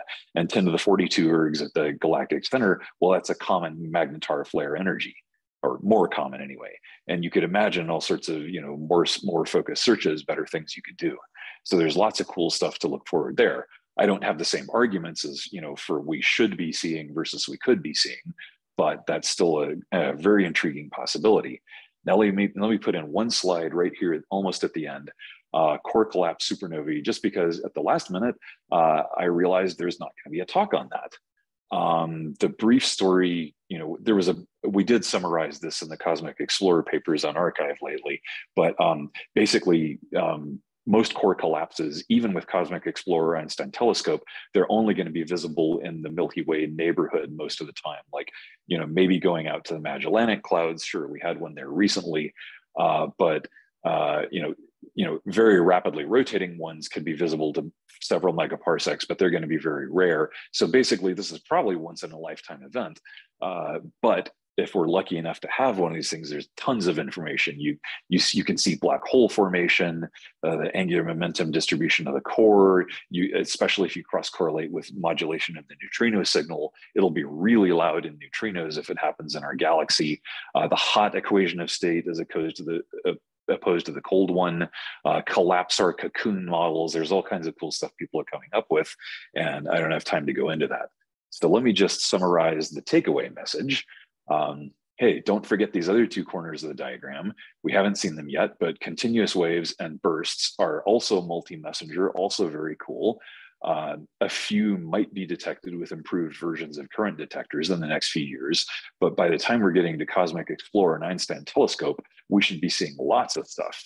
And I hope I've given you at least a superficial impression that talking about elasticity and internal magnetic fields and viscosity, this and that, these can carry very different information, not just more information on the equation of state, mass, and radius, although they do have that, but very different information on neutron stars.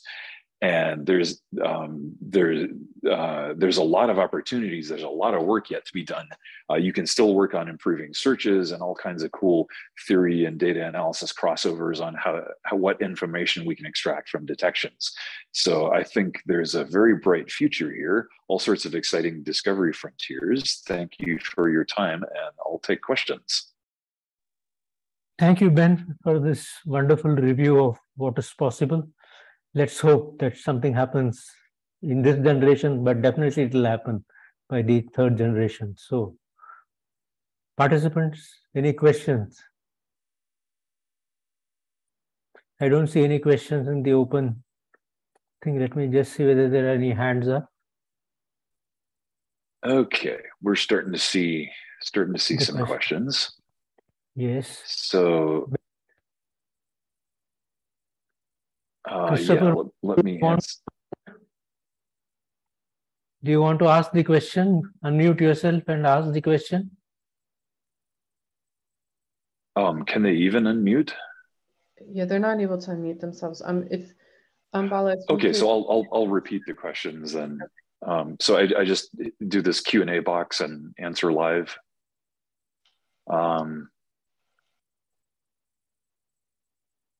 Oh, okay. So, whoops. Oh, sorry, it disappeared. I think I hit the wrong button. Oh no, here it is. Okay, so the first question is from Christopher Moore. Slide 7, what observation runtime is assumed for each interferometer network? Oh, come on, let me go back. Come on, let me go back. I was assuming a year of data, I think. Come on. Yeah, most of these slides, I was assuming a year of data for each network. And now, let's see, I think it's John's listed first, but I think Binod's question, I saw Binod's question first. Which pulsar, which one is that pulsar that's, sticking up? That first pulsar, I don't know it. You wouldn't know it if I told you. It's J06 something. Hang on. Sorry, my screen is doing weird things. Yeah, that pulsar is sticking up in the right-hand plot. I think it's J06 something. I don't remember. It's something, it's in somebody's PhD thesis, and that's where ATNF grabbed the parameters, but they didn't even write it up in a proper paper. So yeah, I would encourage people, we'll have a list in that paper, in the paper that comes out. So I encourage people to keep looking at that one. Okay, so let's see, John. Can you elaborate, John Whalen, can you elaborate on the pessimistic assumptions for SCOX1? Yeah, I'm assuming, like in the optimistic case, you're several assumptions. I don't remember them all, but I remember like in the optimistic case, you might assume that you can look at the system in radio and see the jets, right? And you could assume that the inclination angle of a neutron star is given by the jets, but that's not totally a given. So if you drop that assumption and just search over all inclinations and polarizations, that's one of the things. So yeah, I was basically using the sort of pessimistic scenarios outlined in your paper. Okay, I'm seeing raised hands as well as questions. And okay, so yeah, the next one in order was a question from Anjana Shock. For these sensitivity curves, why are there no lines like 60 Hertz and so on? Oh, okay.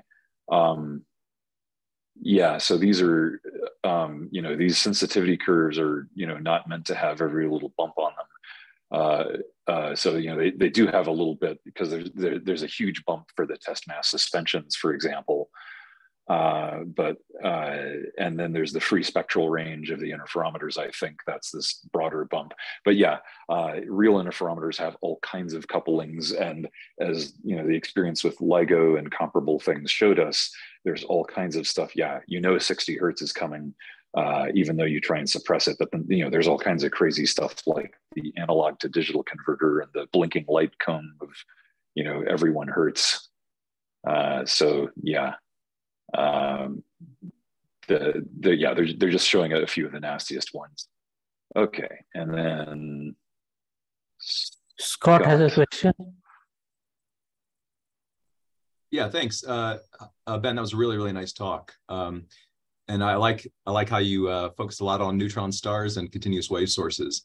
So my question is related to how the electromagnetic community, especially like the pulsar community and the X-ray binary community, can properly monitor all of these systems. And this has been a problem that's gone on for, before LIGO first turned on, even as to how we're going to get enough telescope time to do all this monitoring.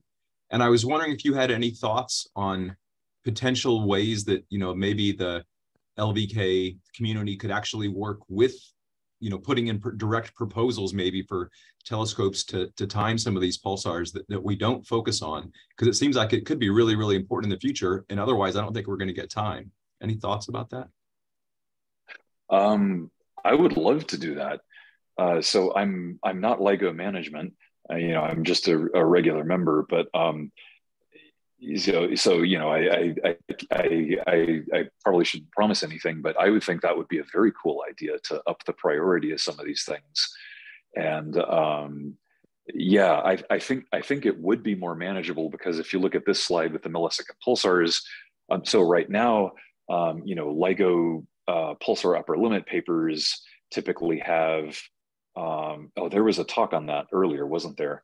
It was what, a couple hundred pulsars being timed, and that's a lot. But if you look at these, okay, so there's this one pulsar that was in somebody's PhD thesis that's sort of the first one you get interested in. But then, you know, even in Cosmic Explorer, the best case Cosmic Explorer plus Einstein telescope, you're looking at a couple dozen, even if you dig below these lines a little, because, you know, there's sort of fuzzy lines and fuzzy dots, you know, the numbers could change a little bit. You're looking at, like, you know, timing 20, 30 pulsars as the most urgent ones. And then if you put in these others, you know, okay, so we're looking at, you know, maybe like 50 pulsars, and then you know, the glitchy ones that could generate, you know, you want to know your glitch triggers for the short bursts, and most of those are going to be coming from this same set of pulsars. So overall, there would be of order 50-ish pulsars you would want to look closely at.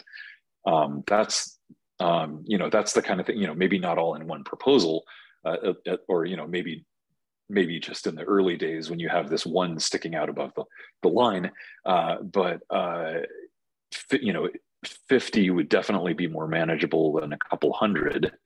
Now that number is going to grow back to a couple hundred as SKA starts finding things. So sorry, I'm just thinking aloud. I think it would be absolutely awesome to have more coupling between our communities, and I'd be glad to you know, get together with you and, you know, talk to LIGO management on that. Thanks, Ben. There's a question on the Q&A. You would like to look at it? Oh, okay. Anonymous, you talked a little bit about glitches in Vela. Is it possible that gravitational waves associated with the non-axis symmetry of the pole interior during the glitch could be detectable with next generation detectors? Let's see, I didn't put that on my plot, and I couldn't swear to the answer. It's been a while since I looked at it, but I think the answer is yes, that there's potential. I mean, there's a lot of unknowns with how this mechanism works, but yeah, there's potential that at least some of these big glitches could sometimes be detectable with that long-lived thing. And that's an active topic of development on the search side as well. Modafari, yeah, there's somebody gave a talk about that. The University of the Balearic Isles group has been working a lot on that, for example. So with, you know, with those improvements especially, I think the answer is going to be occasionally yes. Okay. Thanks, Ben. A question from John Whalen. So I'm not particularly high up in the management, but I can mention that the LVK has a memoranda of understanding with among other things with astronomers to do pulsar timing for ephemerides for unknown pulsar searches, and then we're actually doing the current round of those now. I don't think we've sort of gone directly on proposals for time, but I think that would be something interesting to sort of incorporate into the MOU process, so that, you know, to sort of endorse more formally that certain observations are useful for us. Thanks, John. Any other questions? Oh, Rajan. Hey, haven't seen you for a while. Any comments on previous upper limits set on the Great Glitcher and previous O3 results? Let's see. So the O3 LIGO Virgo Kagra results on the Great Glitcher were sort of getting comparable to the spin down limit. So yeah, I had a very brief item on one of my slides. They're sort of getting in. So the spin down limit, you know, you start wobbling with the equation of state uncertainty and the mass uncertainty, you know, moment of inertia, you can, and, you know, R mode frequency uncertainty, you can sort of fool around with it at the factor of 2 level. It's a bit fuzzy, and it's starting to get into that fuzzy zone. But the trouble is that if you look at the R mode amplitude, if you know what alpha is, and for the people who don't know what alpha is, it's just sort of a measure of the R mode perturbation, the current quadrupole. People are predicting hydrodynamic saturation for young neutron stars on the order of 10 to the minus 3, 10 to the minus 4, I think. And you would need, I think it's a little better than 10 to the minus 1, but not much better. So you're, currently it's a couple orders of magnitude too high. And it stays too high.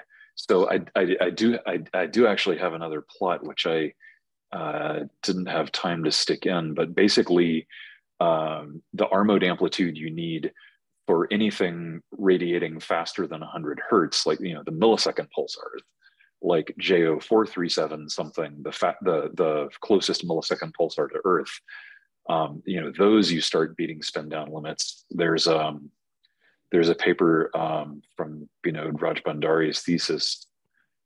My student, I think he's actually on. He's on this. He asked one of the earlier questions.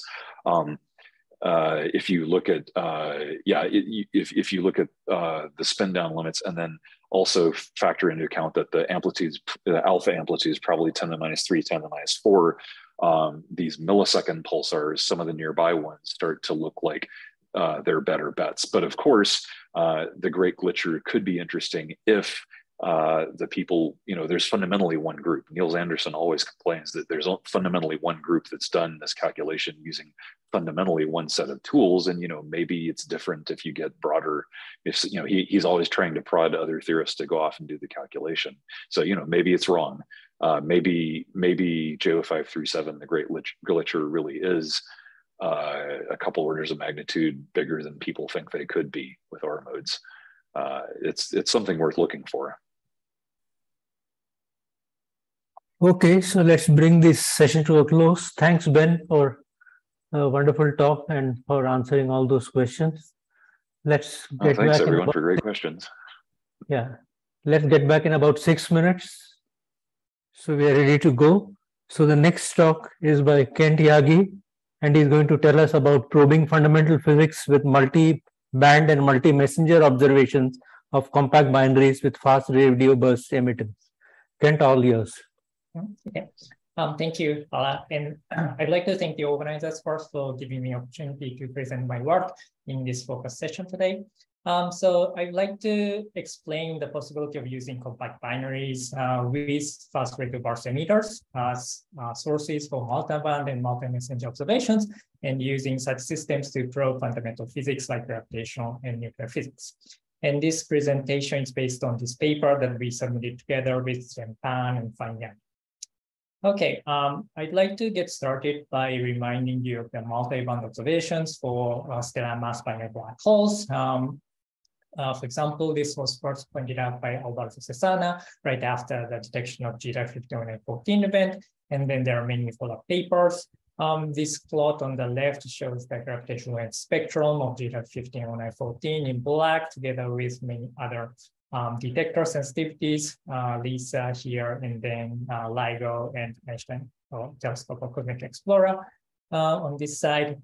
So the point here is that if LISA was in operation several years before the detection, then LISA would have seen the signal coming from the same system. So this would have made us possible to do multi-band observations, in the sense that for the early part of the spiral, we can use space-based detectors to see the signal. And then this allows us to, for example, give forecasts to ground-based detectors, like when and where the murder is going to take place.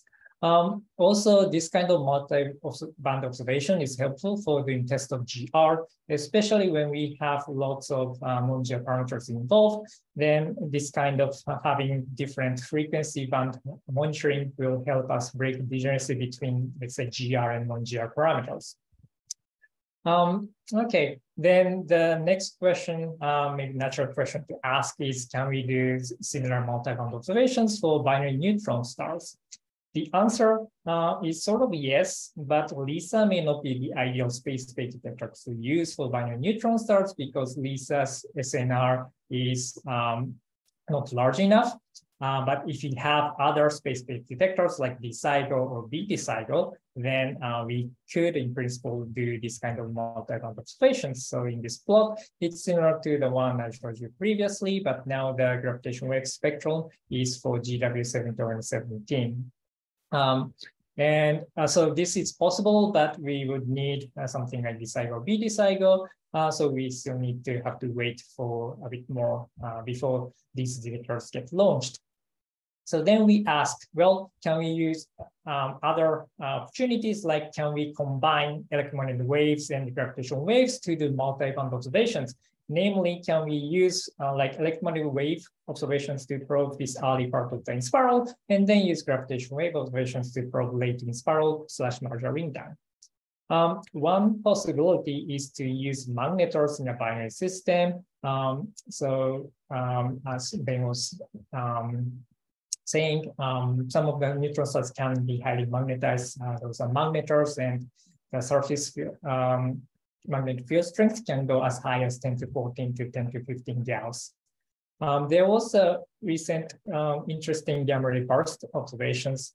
This was GRB 211-211A, happened at 350 megaparsec away from us. This was a bit unusual and an interesting source in the sense that this had some X-ray precursor with kilonova and QPOs, quasi-periodic oscillations. It is most likely that those QPOs are coming from some like crustal rotational oscillations of magnetic fields. So it's likely that there was a magnetar that took into play, that was playing an important role in the origin of this GRB event.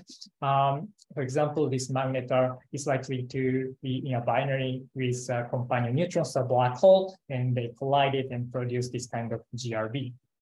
Since this happened relatively close to us, this indicates that there could be lots of magnetar binary mergers in our universe. And one more important thing is that magnetars are one of the strongest candidates for FRB's fast radio bursts.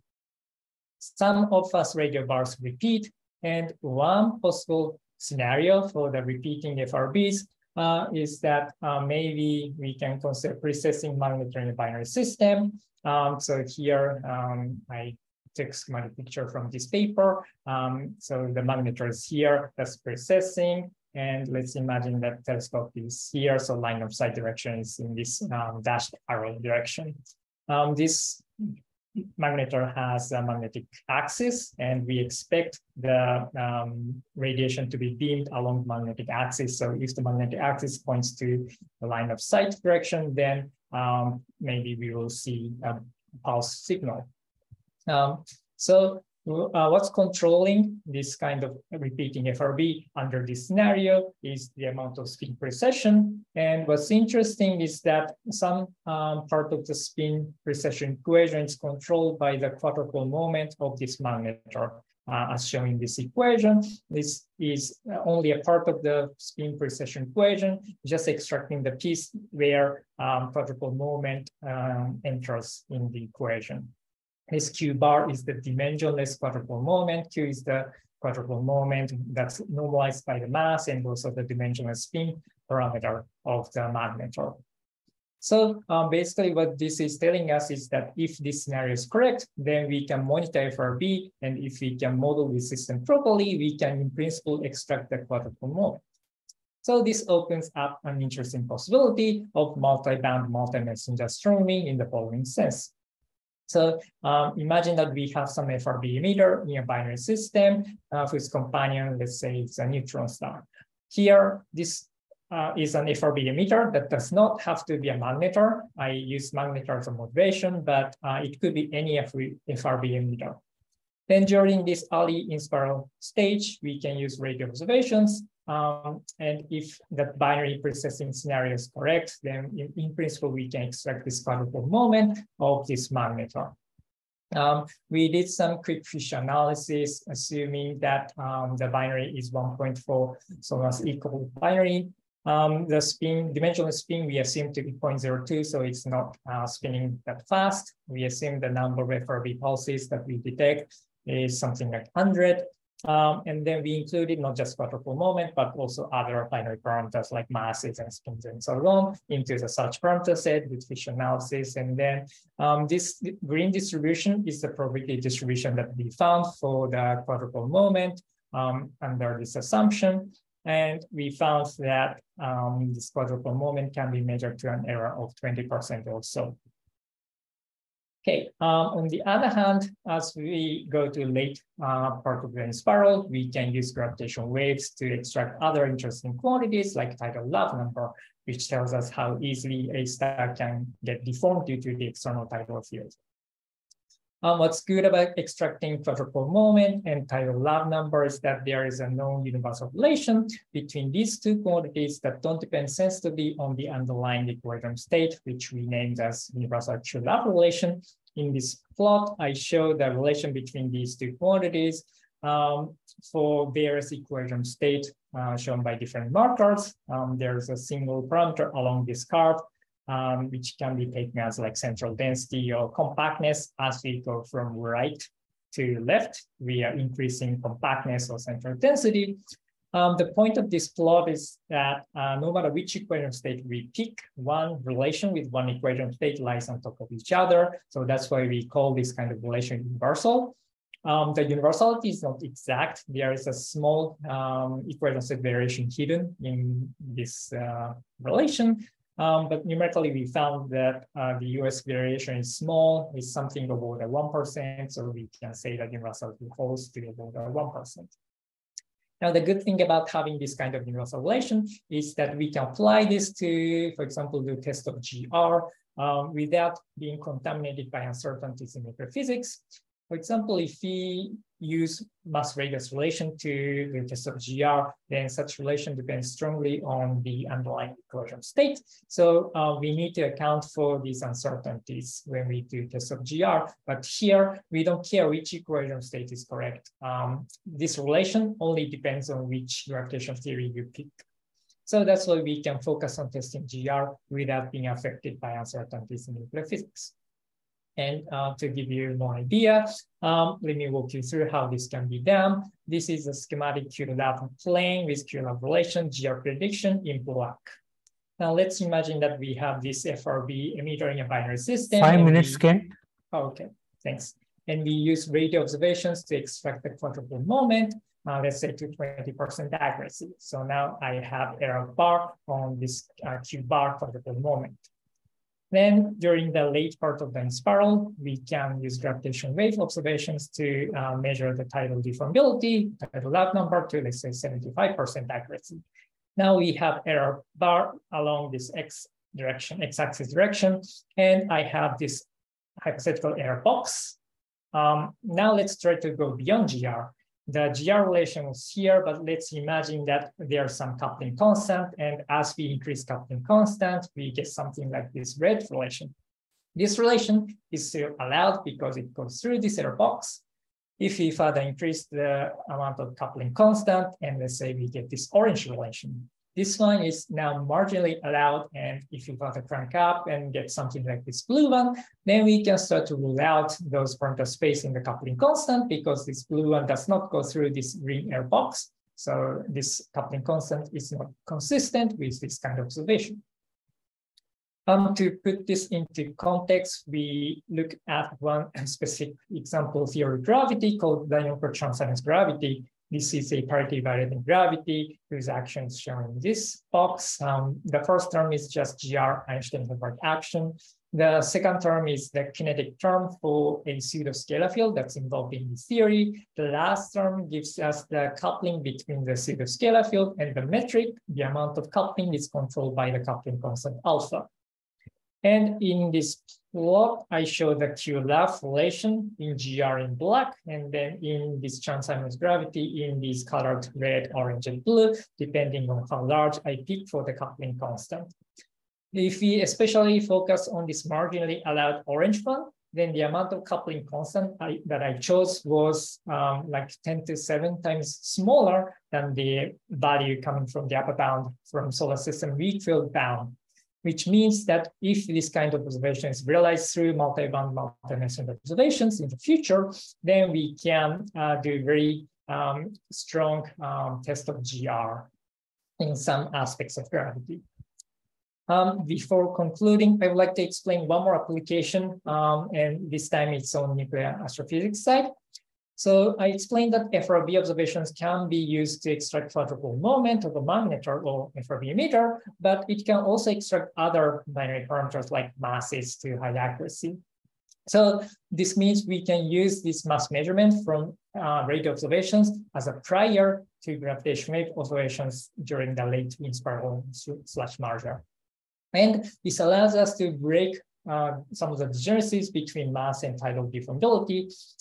So first, let's imagine that we just have gravitational wave observations and we forget about FRB radio observations. And then if we have 1.4, 1.4 solar mass equal binary system with SNR of 20, then with gravitational wave observations alone, we can get probability distribution on the tidal deformability to something like this green one. Now imagine that we have this FRB observation that we can use as a prior to gravitational wave observations. Then, because some of the degeneracies are broken, we have a better measurement on this tidal deformability. Now the distribution on the tidal deformability shifts from this green distribution to this blue one. And as you can see, the width has shrunk a bit. The amount of improvement was something like 20%. So basically, by combining FRB and gravitational wave observations, then we can improve the measurability of tidal deformability to something like 20% compared to gravitational wave observations alone. Okay, let me conclude. I pointed out this possibility of having FRB emitter in a binary system and using that as a source for doing both multiband and multimessenger observations.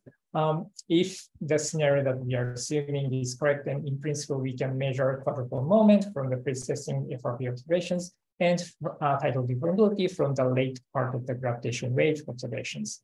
Then using Q-lab universal relation, we can do a stringent test of GR, and this allows us to prove parity variation in gravity to a very high accuracy. Then the last application I explained was on the tidal deformability measurement, and I explained that FRB observations can be used as a prior to improve the tidal deformability measurement. Okay, I think I'm out of time now, so I'd like to stop here and then be happy to address questions if there are any. Thank you. Thank you, Kent, for lucid talk and keeping time. Any questions for Kent? While we wait for other questions, Kent, is there a fundamental reason why the universality is there? Let's see. So we did some study back in 2014 why there's universality, and one explanation we found was that maybe there's some symmetry inside neutron stars that's playing the role. So what we investigated was to see how the isodensity contours inside the star changes by going from like white dwarf to neutron star. So if we make the star more and more compact, then this top figure shows the isodensity contours for less compact objects like white dwarf, right? And the bottom one shows the isodensity contours for more compact objects like neutron stars. And as you can see, this one, if you compare the surface shape to the core region shape, then the surface region is more ellipse, has more ellipse. Our core region is more like a sphere, whereas for this one, the shape of isodensity contours are more like self-similar. So as we increase the compactness, we are increasing the amount of self-similarity inside a star. And we found that this amount of self-similarity is playing an important role in the amount of universality. So this is giving us some evidence that some kind of symmetry inside the neutron sets playing a role in universality. Okay, thank you very much. Scott? Oh, hey, Kent, thanks a lot for the really nice talk. I may have missed it when you were talking about the multi-messenger aspect of the double neutron star stuff about the FRB. So is the idea basically just as the stars are getting close, the FRB mechanism gets triggered more often, and then you're effectively using that like pulsar timing to get the masses, or was there something else? Oh, so the reason why we can get masses is because the spin precession, the amount of spin precession depends on all of these quantities, including the mass. So, so by monitoring the FRB pulses, how the FRB pulses come as a function of time, we can compare that against the amount of precession model. And then because this amount of precession depends on quadrupole moment and masses and so on, we can do parameter estimation study to search over quadrupole moment, masses and spins and so on. So, so it's like the FRB burst rate you're assuming is correlated with the eccentricity of the orbit or something like that. Yeah, correlated with the amount of spin, amount of precession. When the magnetic axis points to us, then we see the pulse. Great, thank you. Thanks. Any other question for Ken?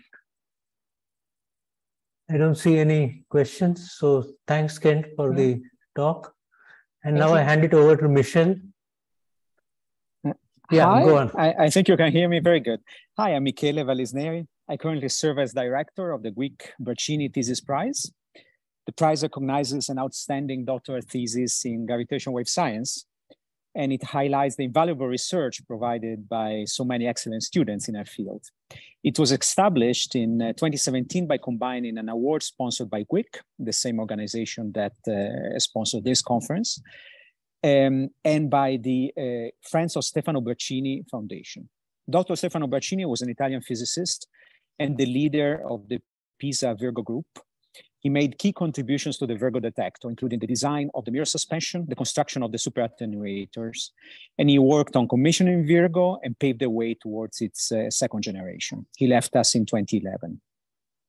The Guic Bracini Prize for thesis defended in 2022 goes to Dr. Eleonora Polini for her thesis on broadband quantum noise reduction in advanced Virgo Plus, from frequency-dependent squeezing implementation to detection losses and scattered light mitigation.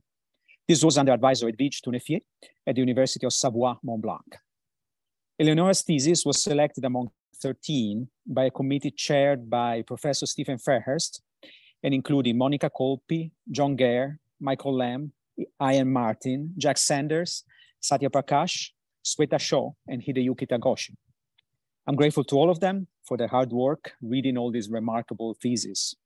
Thanks also to Martin Hewitson, who was the last director of the prize, to David Shoemaker from Guic, and to Veronica Kondrashov.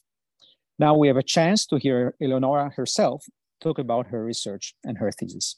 Thank you very much. Perfect.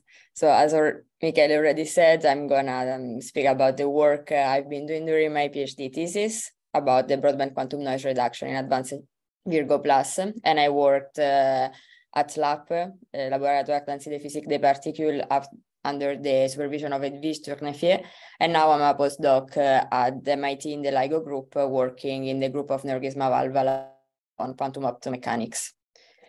This is the outline of the presentation and more or less also of my thesis, where I will remind the noise sources in ground-based gravitational wave detectors, and then I will speak about my main contributions to the commissioning of the Virgo detector between 03 and 04. And those contributions can be divided in three main categories: the frequency-dependent squeezing system installation and commissioning, the work on the new low-loss output mode cleaner cavity, and the work on scattered light noise study and mitigation. As you might already know, the fundamental noises in ground-based gravitational wave detectors can be divided in two main categories: fundamental noises that are due to the configuration itself of those detectors, and they are thermal noise, seismic noise, Newtonian noise, and quantum noise; and technical noises that are collateral noises due to the fact that we need a very complex system in order to be able to successfully control the detectors. And among those noises, we find, for example, scattered light noise, electronic noise, and control noise. In the following, I will focus on the quantum noise and scattered light noise. Quantum noise is a very limiting noise source because it limits the sensitivity both at low frequency in the form of radiation pressure noise and high frequency as shot noise. Here I'm gonna try to explain the origin of quantum noise, starting directly from the quantum formalism. Light can be described in quantum mechanics using two operators, the phase and amplitude operators that here I underline with x1 and x2. And for example, the laser light can be described with coherent states of value x1 and x2, and some noise around those values, fluctuation, delta x1 and delta x2. Quantum noise arises from the vacuum fluctuations entering from the antisymmetric port of the detector that, recombining with the coherent states of the laser, cause this noise. So the recombination of amplitude fluctuations, delta x1, accounts as radiation pressure noise, while the phase fluctuations accounts as shot noise. There is actually a way in order to reduce this quantum noise, and it is by introducing particular quantum states known as vacuum squeeze states in gravitational wave detectors. Those vacuum squeeze states are vacuum states that are squeezed in one quadrature direction, and the squeezing direction, and this has as an effect the increase of noise fluctuations in the orthogonal direction that is known as anti-squeezing direction. And then those states can be oriented by a certain angle, that is the squeeze angle theta here. Both Virgo and LIGO implemented this technique, so we're injecting those vacuum squeeze states by the output port during the run O3. They were injecting phase squeeze states, so oriented with theta equal to 0, and the effect on the sensitivity curve is shown in this sensitivity curve here on the right. And the effect was to reduce the quantum noise at high frequency, but that caused a slight worsening of the sensitivity at low frequency. This was because we were reducing the fluctuations only in the phase direction, and this as a consequence is increasing the noise in the orthogonal direction. There is a way in order to reduce the quantum noise broadbandly in those detectors, because let's look at this plot. So the sensitivity of advanced detectors is shown in this with this orange dashed line. And if we inject amplitude squeezing, we have as an effect this red curve, where the noise is reduced for low frequencies, but increased for high frequencies. While if we inject, as it happened during O3, phase squeezing, we have the opposite behavior. And if we have an intermediate angle, we have an effect like the purple curve. So if we rotate the ellipse, the squeezing ellipse as a function of the frequency, we would have the black curve shown here, so a broadband quantum noise reduction. And to do that, Virgo and LIGO picked as a solution the implementation of an external cavity known as filter cavity, which is a cavity that has suspended mirror, which is detuned with respect to the main beam of the interferometer. What does this mean? It means that the reference condition of this cavity is shifted by a factor delta omega fc, but with respect to the main frequency of the laser of the detectors. And by injecting phase squeeze states, for example, of this cavity and then going into the interferometer, we reach this frequency-dependent squeezing that would allow a broadband quantum noise reduction. The parameter delta omega fc that has been chosen by the detector is equal to the frequency at which the shot noise and the radiation pressure noise are equal, which is 25 degrees for Virgo detector, for example. And now I will summarize the main contributions I mentioned also in my thesis to the commissioning of Advanced Virgo Plus.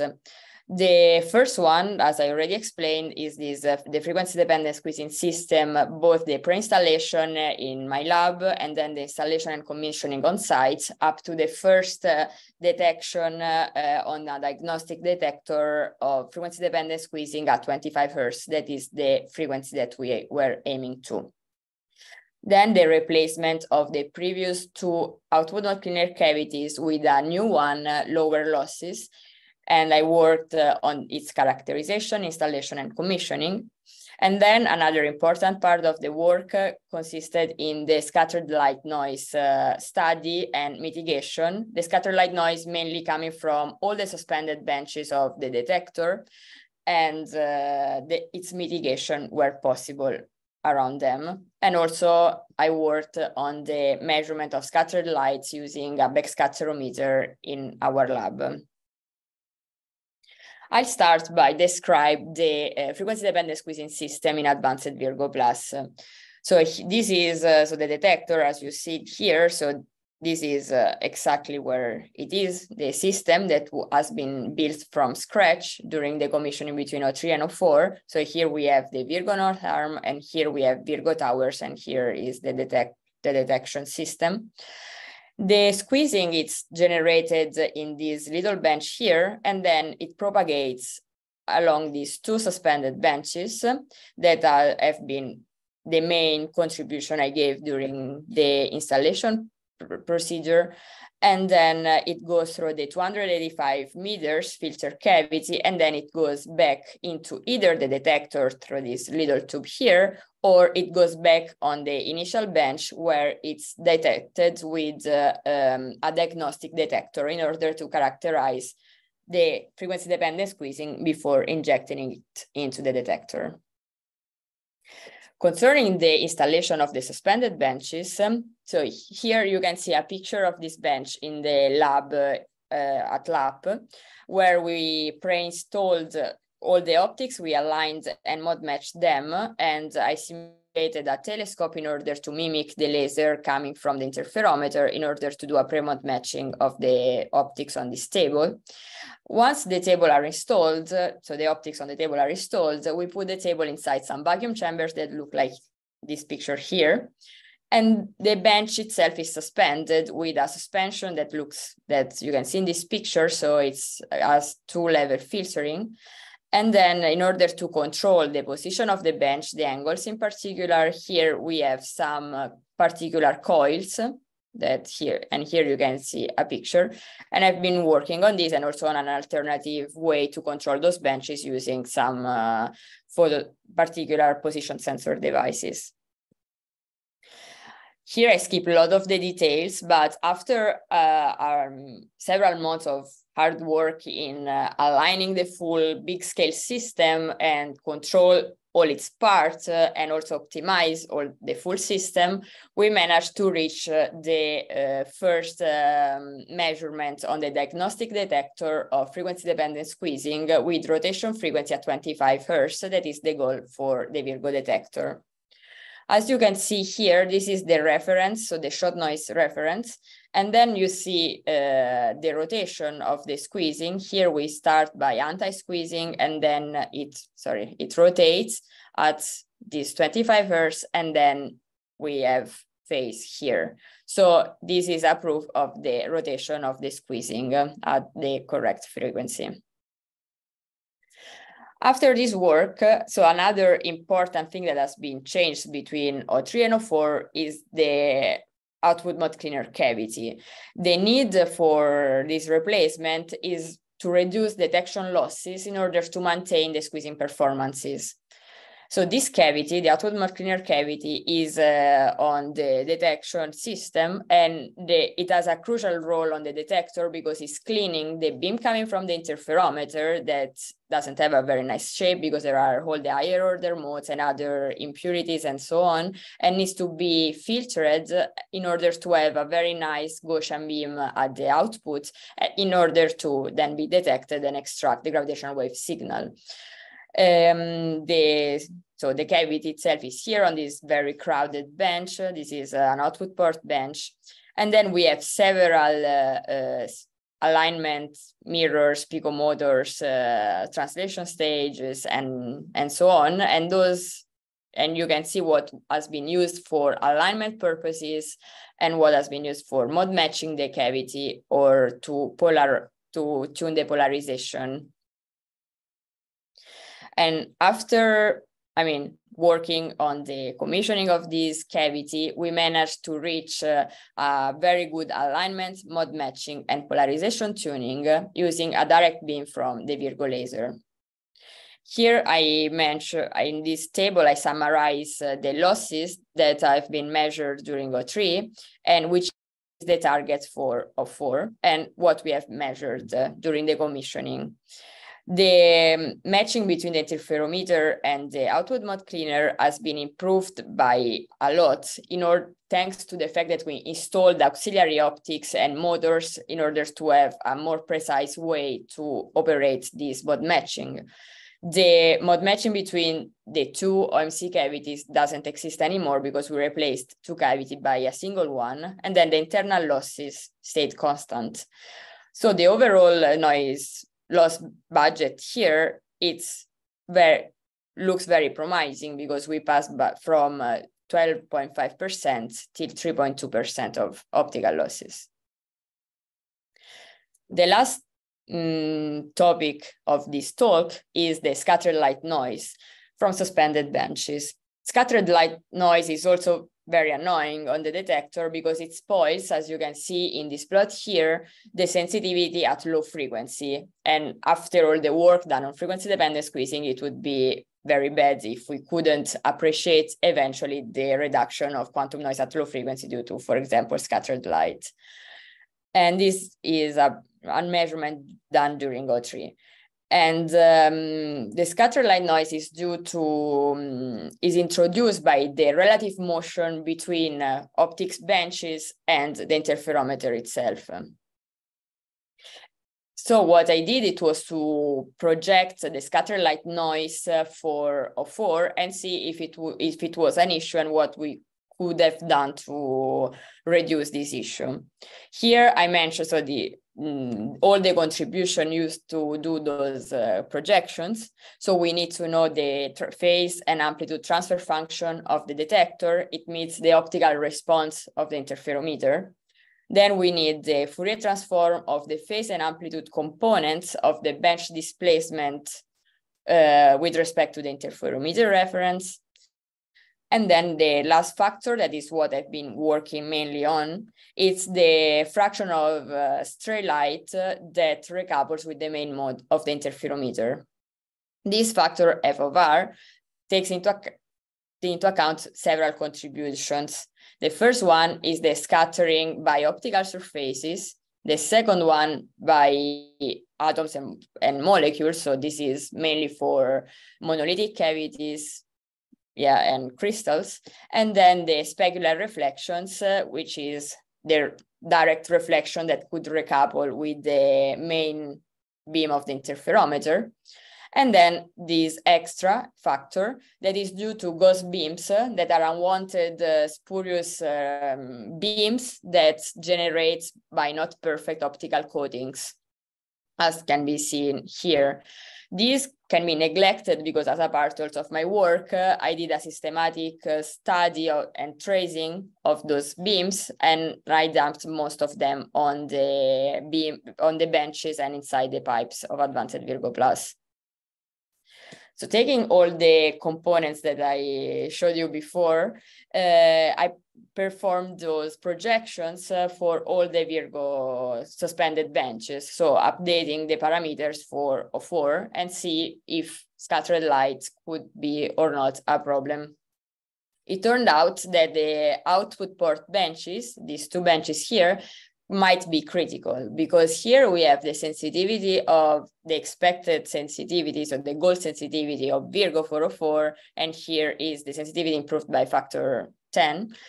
And here we see that the projections are above those expected or aimed sensitivities. So this means that this could be a problem. So here where the red is using the FR measured in O3, and then the other two colors are two different configurations, but with the updated values for O4. And we discussed also several mitigation actions, both to be implemented before O4. Some of them have already been implemented. And then we also discussed about the next steps, mitigations for before O5, post O5, and so on. To conclude, here I summarize what I just said. So the frequency-dependent squeezing system has been successfully installed and commissioned for O4, and we reached so during my PhD, so I'm just reporting things I've been doing up to end of last year. We measured the squeezing, frequency-dependent squeezing down to 25 Hertz on the diagnostic detector. The output mode cleaner cavity has been tested, installed, and commissioned. And we expect to have detection losses reduced by a factor 2 with respect to what has been measured for O3. And here I do an optical losses budget for what has been measured in O3 and what we expect for O4.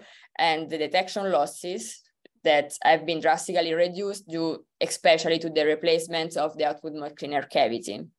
And we see that the shot noise reduction should be better after all the work that has been done on the detector. Moreover, I also spoke about the work on scattered light. So the secondary beams have been mitigated on all the benches.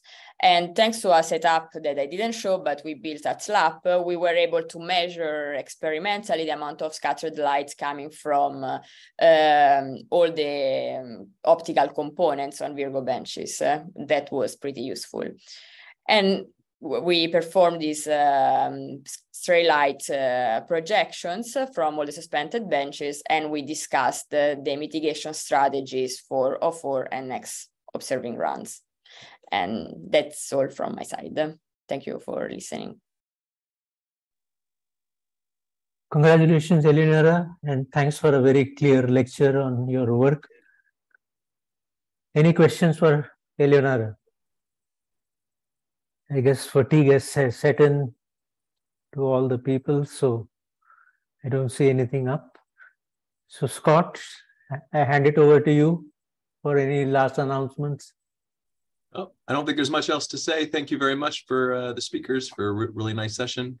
And congratulations to Eleonora for the prize. And we'll see everyone. There's one more set of sessions for the last sessions for Amaldi in about 6 hours. So hopefully see you then.